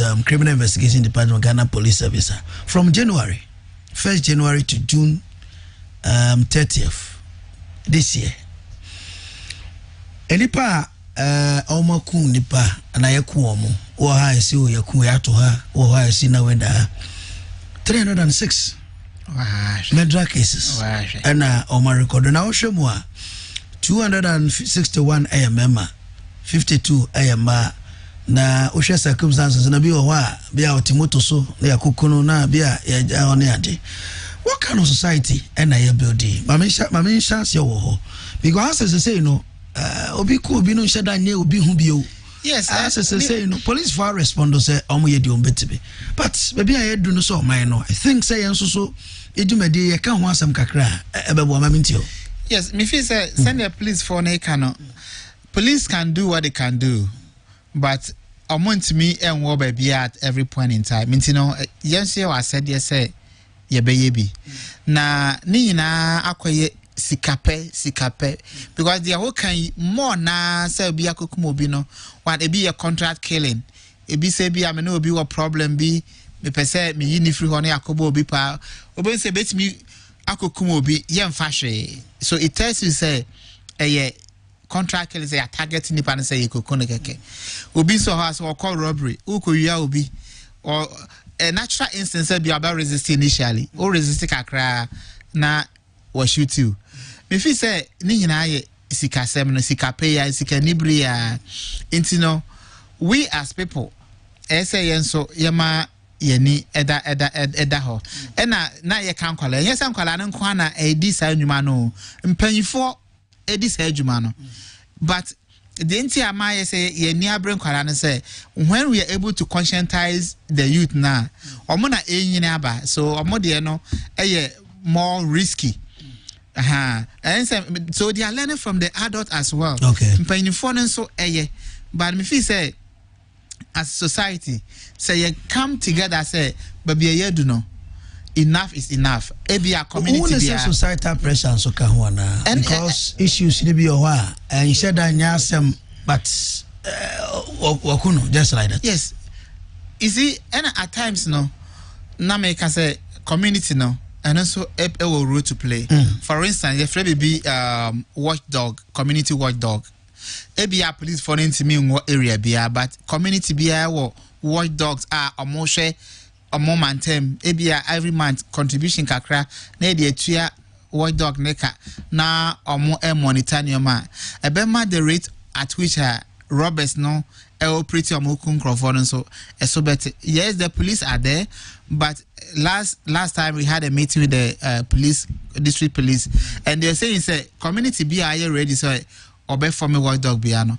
They work together with the police to train them now on what me abuama crime no eswati and osha mantemo or more of I have a watchdog committees now obe say Nioma from kakra. Into sometimes we also have to take our security into our own hands and make sure say we are doing our bit to help what the police can do. In most of these cases, ABR police ni benye ni patch ne kra na out of about 300 cases, me sure say ombenye mu 100 kra ache wo mo. Because Ghana ye country because CCTV ewo baby a crime see because say let's go and watch the CCTV na ye fa nkwachi obi. And they say obi a anhu antimi amma information to the police are difficult. And obi crabo to me who obi say or commit crime and I say no be timoto so. But even to describe the Nippons and a police for the behind the crown, another case because we are not observant as people. Okay. Mr. Nilovas Magordon and I'm thinking Dr. Osman Sapo, Memra Dr. regional breakdown now. The data shows Ashanti, Greater Accra, and Eastern region, and award the highest number with respect to reported cases. Now maybe a lowest here North, East, Northern, and Awoti region. But Ashanti region, according to the data, and statistics are available, I record 72 murder cases. That is from January to June 2021. Na 73, emu 72 was reported. Emu 68 AMMA and emu 5 AMMA. And it goes on. Greater Accra region and so record 40 for the first 6 months this year. 28 NMMA, 12 AMMA. And the Eastern region, I record 39. 39. And I normally say 9 NAMA and emu 30 and so AMMA. I think these are the leading regions, and Central region I record 24 cases, and Volta region so 22. It goes on. It tells you, sir, minim say any area who you say bambo foreign or so me day, mamintio. multifaceted a responsibility.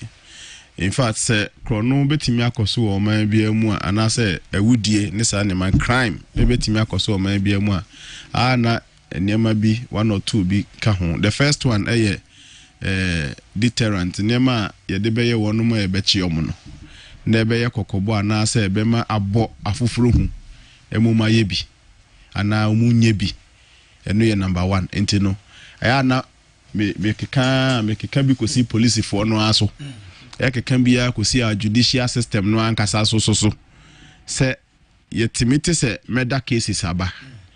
As to the progress of the case any baby asem ba ko wie yente ho hwe JB danko edu a menka abusuafo yawo asem na kosi sen other cases a yetimi chichichi nkrofo asem na kosi sen send yanka police ma report of murder cases kebeya anko mumaya another reporter e kire say we say ne free mubaye we ya okokun we ya yekodi na asem no ya jailing na be 100 years we ya kosi say baye na I say na enye deterrent. We basically don't see how it ends. Okay. Until no be catch them say Ghana you kai abanti ba ko fene kochre issue ni be he na boss la munyina de mujim. Yes. But the whole na say I die natural. Oh yes. Until you say Ghana ha yekun kwa sa yekun kwa na akoya asema ye ka ase di agro no ebe ma crime na koso akoso. Until police say penny bi be frewo na den eno mumu di say una anum ta we scapa wanye careful one stand by motor service with integrity na masikani break o ye yipe ahwa obi eku obi no akojiska na fe police ni na so or prosecutor asem na fe no ko chi nipa no o ko na docket na o ko akase o abodam o ko akase sei na se ye ko chi nipa na ma asem na koye ba enti no anytime crime is on the ascendancy no sa crime management authority idea si ho o man bia so police e key and a judicial system enso ye key assembly be pay court aya mo so mo ye den thank you punishments deterrent enough na feedback am de man for me hu say we ni ayi say kaswa de ne say yakobe 3 months or 4 months ni akosi say we akosi say what are we telling the people so that they learn something from be deter for anyhow. Now, number 2, yankasa individual security. Utum say crime may cause repene say yankasa so nipa ni aye loose. Yen take your personal security serious. Mestre, Uber driver, nipa o fa na tena kem no. Tie nipa bia o ye sunsum ni okra. O ti ase nipa dua pe. So you have instincts. Bibi betimi catch us say we dey menfa no ko. What the spirit man that spoke to you. Let's be individually conscious of security. You know me. Your system is polarized. I don't know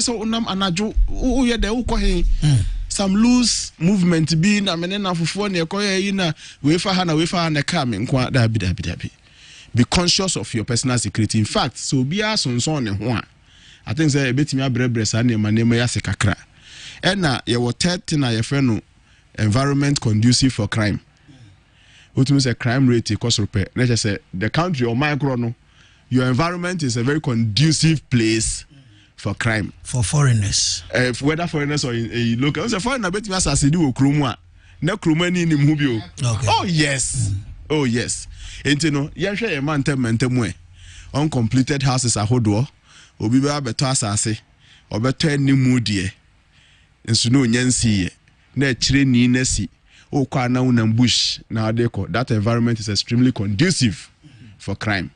For krum kakra na hwe tum as a intia light bill as a Ghana de VR foka say light no so na show say then na show baby ayetum street light keke menu ekoko may your mind may your bar light beso ho. Oh fine. So if that assurance is there, but a bus up Avante bi wo NIV. Yeah. We a bank we near back. Oh yes.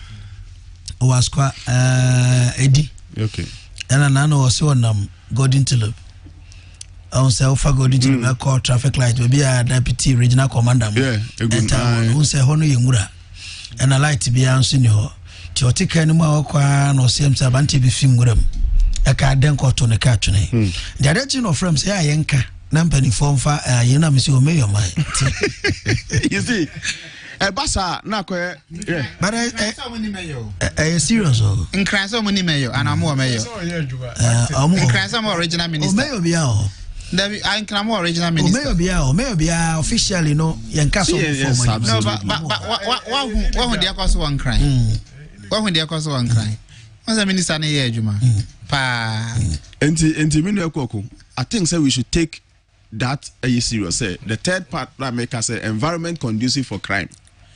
Now we individual no, so take part in making the environment not conducive. Abide there wo maybe ankani any yesremo here does it take to fix the lights? Aden ne krum ne mutum garden city of Adi, West Africa. And yes sir, say Kumasi a garden city of West Africa. If I move here so be garden city na enye nua no light it was a city dey nke shrine. And so maybe I tum sincerely speaking, including maybe I'm penning for no crowd no. Now maybe I am to the new light I say that is a very important thing. Now for house owners and Ghana your renting system near the no. You keep data. Obi better now fear there should be a simple form I say nipa ne fairly. Me didn't say me free hana me tu kana me be juma na ma better ha. Me say 1 or 2 information be a better na chi. I check the telephone number. Na guarantee be back me no minimum no. Assembly any then simple. No I feel no keep data no. Akron for no say we moon free wiem never bokro no. E would for no moon free wiem never be dear. Omni arete. If you are for no be ho no ma onim nipa no ho hwe. E bi escan man no dan ni do safashion nsem pa. E na Ghana Hassan etian so if you are for no be ntifi hobby. Impo no ehuni o de dan ni mpo ye. So they boy two bra. So they meeting for armed robbers. So they if you are a company hobby. And you know, let's take small data. You can't rent a semi digitization. Why? How long will it take to fill a small form? You can't never rent where you know enter. Now save you ho. Assemble Ubia to me Jinasu di Tracy. Let's take records of the people. Me nisi kanechi bebre. Sisi amagana for ankasa crying high down my ya hubiu. Nigeria ni be BS ka kese bi kwa me area bi ana mete won kran Greater Estate Teshin sisi Nigeria for no ya take ho nyina afa de ko bacho na de ko Nigeria for no ya take ho nyina afa na do anwumra na be hu cars ne etuo anwumra no bia ba for ne ayifo no be hu shisha asade de twefa ehwenimu yu na pie display of guns ne nema in adi ude afa wana jo na hwe ye kuma se ya will get to ne areas baby me sure say these things are going on there. Sometimes they are not even Ghanaians. Now we show opulence ne sa ne man you know yes ye ka say ye kan bebre but the mensa me dey gya ye nwumra ye nyina ye mfa ho adwene ye nya me dey kan ye no ya nkasa ye personal security ye fa ne sen environments conducive for crime aban de wom esuma ye mini kumase esumo ho nkwa de o na very conducive for you. No, let's think about these things. Sir Maxima honum ya enkrofo bi ji ewura yi bag fa bag man so no hu tuo ni sen sisi akromfo no krom makro no bo no kra anya akono kra bi fa bag man so ya tutu o je bag ewura ho bi nka me carry railway lines so blade ni ade na edi be twa ne wan fa maria na twa blade o tie man ne do bag ne ko afide tuo ye celebration etuo ye we etuo serious o wedding crane etuo was here please police nda me can police for first of all ba ku bi esi wo festival bi asia akoda bi a ono epia ni nua o sabi huche mu a ode kopeduane ato amakoni ya na ya outbo so hu enti ni nyina ya asem a asem sebe mo me yemfa ne serious na mo ayi nyina ma mente Mr. Ebo akakra Mr. Edward ma mente on the kakra me kan say one factor here cosmopolitan nature of the cities no. Okay. Na city bia no koswa your neighboring countries ne enipa hudo bebre. So o kanu ashanti na dikan. Enti se basa no makram no ekosopa. Na ade ba ko a menam kromo ana mebu afuye pa ye the use of motorbikes. Kessben. Menim de ntia police phone team crack down on this motorbikes you know. So obi kura nim se moto kura no o lances o ni lance obetimaka many of these motors are not registered. Inti yaba for days was Ghana police. They should do a special exercise and crack down on some of these motorbikes because they are used for crimes and crime-related activities. Messages no mudi biaba me be kan be but the producer Mike why say because issue ni be social na fire hunti no yamra mu nche na yemetie mu kakra na yenhwe me din kaka taxation ho asem ekwan be fa so anyina yebetua eto ene aban kwa fa so gigeto ene gidi agana fo wo e woto aban ni gigi mu so de yempuntu amaye ana say ne city ka no sam kakra ena ya share CDD report nso confidence didi agana for ewo aban mu e faketa share project e ho sam ya bobo so kakra ena ya share wudie ne awurika sam a e koso be it say nipa na na ejini nkwa fini sam ana obi na ekoku no ana say ne city ye nyina ya oman ena ya chechiri ntino democracy dwumadie e wo Kessben won kran ya 92.9 and now Kumasi 93.3 FM and TV no so Kessben television. Ejubeti me adjoni ye na mama intiem kakra ba na yakenka messages na modi aba no ebi kakra me twa me ho abasesia ye ba pe ye beba mo nchenti no ye line ye de epic course no 0551 4449 33 0551 4449 33 0551 444933. Yejen kratwa ba eba ebeba mo nchen yeba sisia. We'll be right back. We'll be right back. Gotta pay some bills. Ajuma yefue, mema juma.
Papa, me who said ye minyam my homework e come in kokra no nanka ma twe nipa dom na me de omadi machi aba because akwantu am 2 year no Kessben travel and tours ticket amoye ma me nyina no kwasem ni manya problem ya me do airport hotel reservation so on be pick me the milk straight but for the meantime person can sign 2 kwan biem e kwa another country like UK especially London.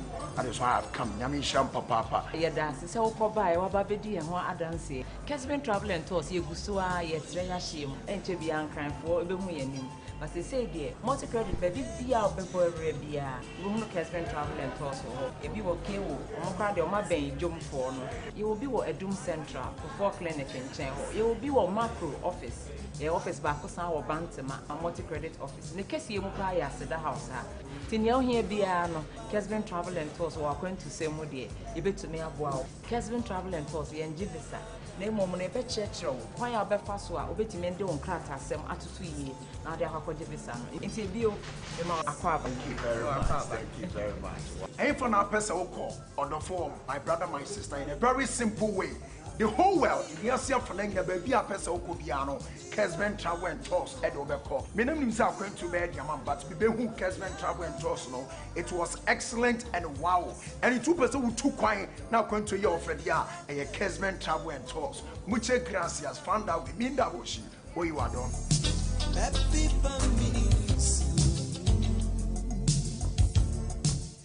Look no further. Choose KUC. Sese Kradie. Yasis Semukra. Aside our main campus, a walk contingency off Lake Shakunkuru Kase, Nindia, me mining to Wayera, and Nunti, SSC and Dada Brabo, Nindia, a fire brabo. Ye Betty, and once a Mako, Ye Venom. A draw we are SSA, Dr. SSA was show. Empo air Satia was SSA now for Jayarish. Way enemy a kikaho. It's in a Kessben media, a stay healthy. A bro, Quesia day, and a Quesia de Via. If we said don't call our community at Piasa, because it's a normian, Sir Ebebo. Yatu, Sir, and the Fred did Tini and Intini. Ya when you would take our Pomodin, and what do come and what one was a church show, and what to me who would take our Pomodin and Sim. Kai said a bro or house, so was betting me afraid. Hello, good afternoon. None you won't see us and what be sad. I'm a doctor for Beban at one was the actual, and the actual. The AI person who wants to be our banner. And it's a question day, see me, not show me, our Kessben TV, and the Kessben FM. I knew what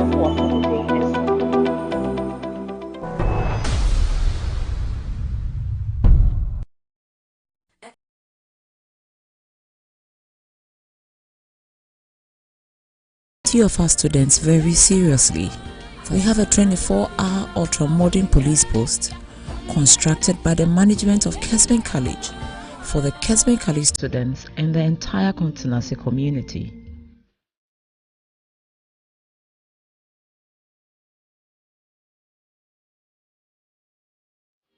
The purpose of the college is to extend and deepen the fund of human knowledge and attract people who seek a better life through higher education.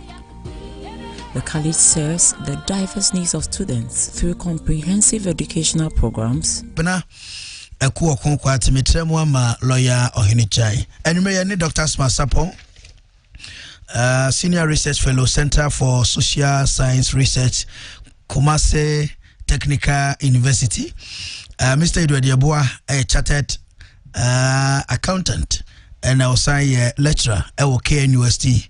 Kwame Nkrumah University of Science and Technology. Mr. Nilov Asamoah Gordon, a Executive Director, Center for Economic and Business Research. And yes, in Konya, a war, Jumedie. So, as I'm a bobo to be, ya share a tour widening the tax net. And the entire Ghana for or see tia tour, the entire Binum say, Omuntia Bobo Sukakra, and ya share CDD. Corruption Perception Index ne Adamata Somodiaba and Yasha Eurukasama Eman Homeless also Sansam Kakra. Oma Intiamo Kakra, area na Yaba Studio. Good evening. Good evening. Yes, I'm Pacho Udini Yaja. Shewu sa ya katram say ya boom ti yom say Kumasen crying ti ya hani aya so Ejobia kacha say konkra kacha ne say da bi ejuma kro no why Mati me da say Matthias but you say who me enti Honorable the subsidy index now omuka say corruption index sabi yo kurum ha yanya umantemia ono sabi o do contract okoma obi for the best you. But I would get kind of phone with the industry for the so much kind of force. You knew yeah. I'm telling my own Kojina, conscience will not to go about back. All time I support him. Construction pioneer, including whatever you want to do. Oh, from her. What in unconscious or say, or no, or since I will know what you got Kakura. Yes, your robot bet you a bit to me. What you say, $4 million now, we could play back and Hano. So we said, one day, the government official one Ukruma. Because Nina going to see passport man on course school on the go. After the Mama Coco in the super passport, a man is on course school on the go. And Kura criminal. Then they are threat, President Akufa, they are threat. So we can to point. No, the idea at the power break and for.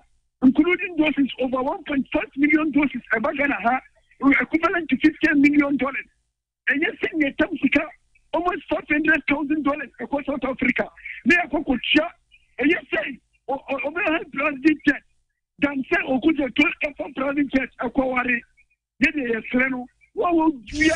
So, may I show say why I dear Monu have been some remna on also Makabe. So I conclude this will be a Mampeni was where we are going to Scabiano or so over press curtain. Means I'm Penitio and Yada Simonia for from some but good evening. Good evening. But you didn't say, okay, so free. Never told the meeting this year.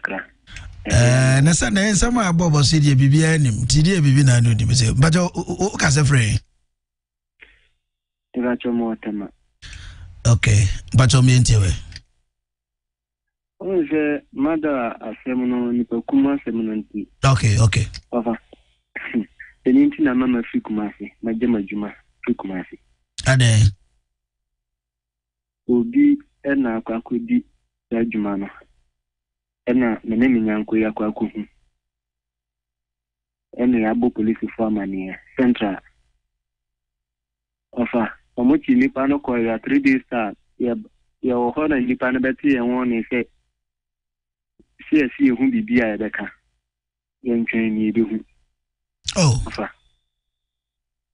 ejina mo odwane akodi tema no majema juma ma embe ewo Ashanti Regional Police ya Aye.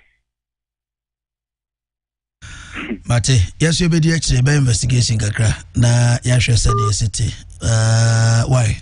You be the actually kakra na yashwe. Mami fan next person. Good evening.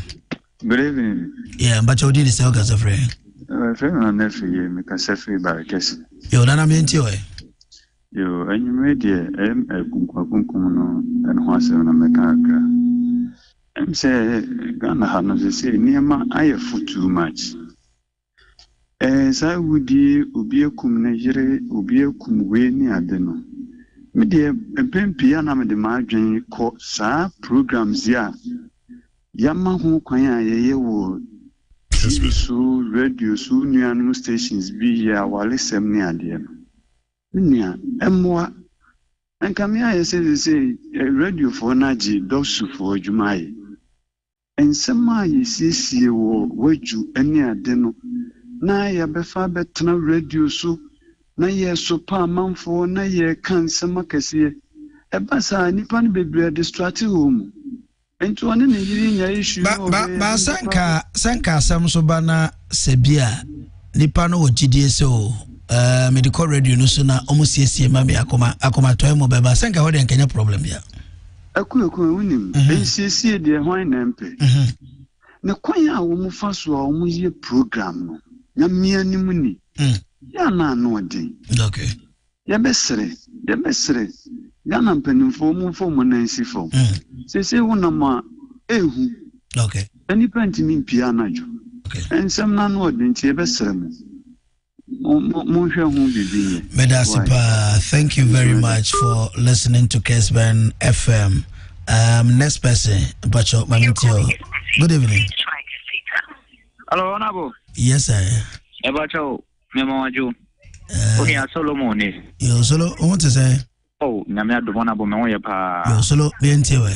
Medasipa, and made them a do a chance at one assembly. Nana from Pomasa to say what Chumango Bejanov. I may memo only Abiga for Basso, Yanko Ponshamo Pa, na Honorable Azek Bonsu, or so Timo for Bomabasso. Honorable, say, you will memo. Oh, no, say, ya my bambo no, ya. One of your panel member can say, me manager pa. Say, we feel ra, now they dine the man ubia. And she kana and the pano ede bano. This time no, fellowness now, more bagana. Omukuta sikachuchu bi pa omudan sika se yen Ghana for na Ghana ase no se Ghana ni post ko kopedan a ye bon be 5,000 a oni sika ba falling na no kuta 5,000 obetua if you when won hwe be o free ba wo on hwe adwuma wo ye ne mum sika na wo benya afri ni poko no no honko na wo hwe enti se wo de dan be ma wo bi a e se otimi ye people bi for emani pa no wo fele be be o free ba so Ghana here no ain't for no free ba baby o free ba o sabe betina o fie o no no witnessing count me just say yes adena ye beti ba mbo ye ho ba bebre because we person do go na ekoso na e foreigners a ye be ya plato o mu mutimi wuram so simple no ena ma wo person ekoso e je nyume yankopo wo chira wo no pa na message solo ya da se pa se de ho na chichiri kuro nso but ho bi o ho anda o hadre tara bi nso ya kuro mafo ni bi nso part of the problem. Hello, good evening. Hello, good evening. Yes, sir. Bacho udini baby Ogasafri. Bacho, your me Emmanuel. You don't have to me Alan Cash. Okay. Bacho, mebo abaso Ima ka free bremai yo nyameni yo bremai pacho yentio to kakra meka ne se idina no afa corruption wasema na yeka no eno na na media mebo ho kakra Kessben best say a president say the doctor akai no anka yesusu say NDC for bi mo a anase former government appointees bia na ya adwene mu ye say omoye kronfo omabokro no anomabo man no kro no say yewnia ba gifa active ordinance aguniti samotoma we oba obechi mene fifi kwete besine yanchi obi a yowura Alfred Agbasi woyumi oda so ne namho so ho yenya ne hwe na me no Majoyo media infantu Dwasenia Dr. Kai no some of his assets was confiscated omaton the tua academy yeah me pacho we say BNI report no be can say your friend say can pass say obi asusu obeto because we feel so motor aban fufuro ba obeje mpacho nyesa ITBB side na dia me strene say on ebasa na to the bia yemu bi yanya ayi say ase omampanyini ni na pamfo no omonya pepa se ombeye ekwantia kata se okay menu ameda Ibrahima my infa one or two be enka na Yamra studio na fe yenemo empape mu na yenkoda kakra. Good evening Honorable. Yes sir. Honorable Majo. Yeah. Lookman. Ayo, Lookman, but menti way. Say that's if you go so aba kumase. Oh, wadama. Is it something by the one among baby tonight? Lookman menti way. I see. The chair be for it. Yeah. And be shamu and the muddy pa and the muddy. Now, me sha here. DCC aba esua kunkuno Kessben no etima kan pe enadie ma ewe television idi ti mofra nti fa cho so be kaya ebra DCC na ye ka se BBS ewo 44 radio station you push it down. Apart from attended TV, and no everything in your wouldn't send carrying in a good. Yeah, bad, dear. And I see a boss, or your had. Okay. Ghana, no, Ghana, yet children. Okay, the woman that cannot get the house for the teacher of any of that. And to see a so copies at all. Oh, yeah. Baby, and Ghana for to watch it. What look at Ghana for the dance to watch now. Eh, why no? Oh, a lot of and so, young also, the man who the Ghana new club. You can obey and one from house, Nigeria, you know, I can say. You really see, look my mo ne kasa o call no na me be twa to adwumre na ye wosima mienu tima memra studio na de mpanyfo e de twa to amaye Mr. Edward Ebo amesha se o but o final comment yo nana ye beda sipi eye nkunku no na ni nyina twa eba police force na message su biem say they should crack down on the use of the motorbikes. Okay. Na amam for the bokro no people akramake no. Yes, Mr. New Love Asamoah Golden. Yeah, Akuoko, mami chia one guy bia the TV name say or the glue asuma to Kessben. Isaac Eichmann or Italy. Kessben. Na tembia Kessben. Okay. Nti Ike me chia na ebusa fo ni nyina. Okay, and Mrs. Comments and also see with nti okay. E chia onso. Yo, Mrs. Siadamosi. Hey, Doc, the only church of final here, just a minute. Yeah, you say over 3 million guns and a war. A man for chain. A be more year near registers one could renew you, and they be so locally manufactured like Kessben, who but it is estimated as 3 million and a war. Yet asem kase so if this is true yema Dr. Dampare akwa babio ye besre ne se ontu ho na mo kase pa amayen police fo so amotimi di integrity to nchen ebo akronfo ho ban e protect akronfo bi ho no ma obompa ya se ye che na yenku no na emum ye de no akoma police fo akronfo bi ho no ma umpa ya kase obuban. Why is it that they think the police place is at the because of many across the they say who asem kan you say with proper arrangement even the devil can see God.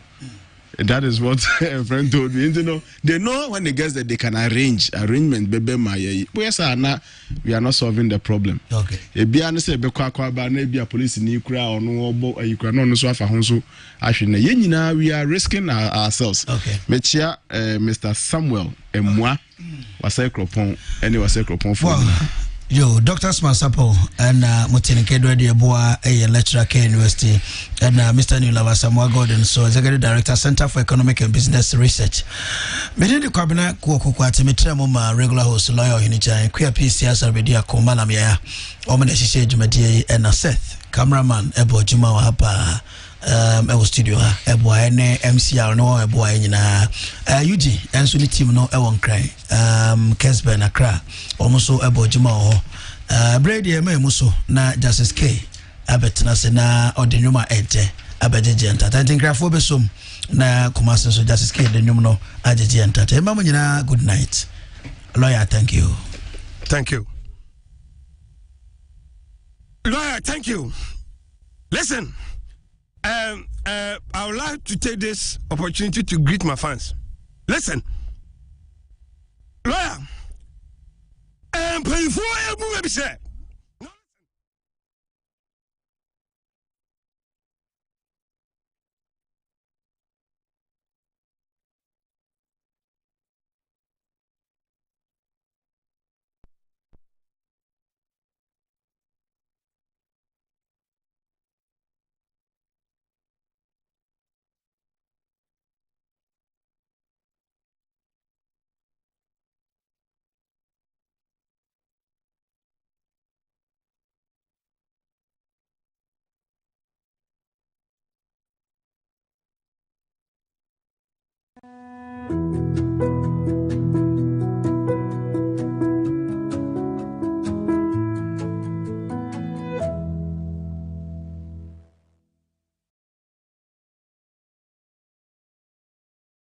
My money, my body, now your own. It's over, yo. Come do, mommy. Bunny Pandas. Come Kofi Kenata. High grade family. Stone boy. Hear me tell them, say, continue to do your wine.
Honhom Kronkron ka sɛ nimdeɛ a me man ne nti wɔ yera ɛno nti ɛsɛ sɛ yɛ daadaa brabɔ no yɛnya nimdeɛ ɛfa yɛ brabɔ ho deɛ yɛbɛdie ɛboa sɛ mɛkɔ ne fɛ mo deɛ yɛbɛnom ɛduru a woyare ɛsɛ sɛ wonom dɔkɔtani ɛsɛ sɛ wɔhyɛ wo mpo ayaresabea ko ɛsɛ sɛ wokɔ na wokɔgye ayarehwɛ wei ɛne ne ɛkeka ho nti na Kessben media ɛde stay healthy ɛbrɛ wo kwasiada yi ɛne kwasiada bia ɛfiri sɛ dɔnko avaapa ho miniti aduasa ɛkɔsi sɛ nnɔɔ mmiɛnsa ɛbɛbɔ yɛto nsa ɛde frɛ di ntiri ne ani ntini yɛ a wɔne mu de ɛwɔ apɔmuden nsɛm mu yɛne wɔdi nkɔmmɔ ɛmmɔto wɔn bo ase kyerɛkyerɛw na wɔatumi ahunu de ɛwɔ apɔmuden nsɛm mu kae sɛ ɛbrɛ wɔ hɔ ma wo sɛ wo nso wobɛtumi afrɛ hello good afternoon na nea wo nte aseɛ no wɔbisa ama dɔkotafoɔ bɛba no ato wɔn bo ase akyerɛ mu ɛde akyerɛ wo onya deɛ yɛ a yɛpɛ sɛ yɛho a ne sɛ bosome bia ɔba ne ɛbra ɛno nti kwasiada yi tie me na hwɛ me ɛwɔ Kessben TV ɛne Kessben FM na yɛni nkɔmmɔ ɛfo apɔmuden nsɛm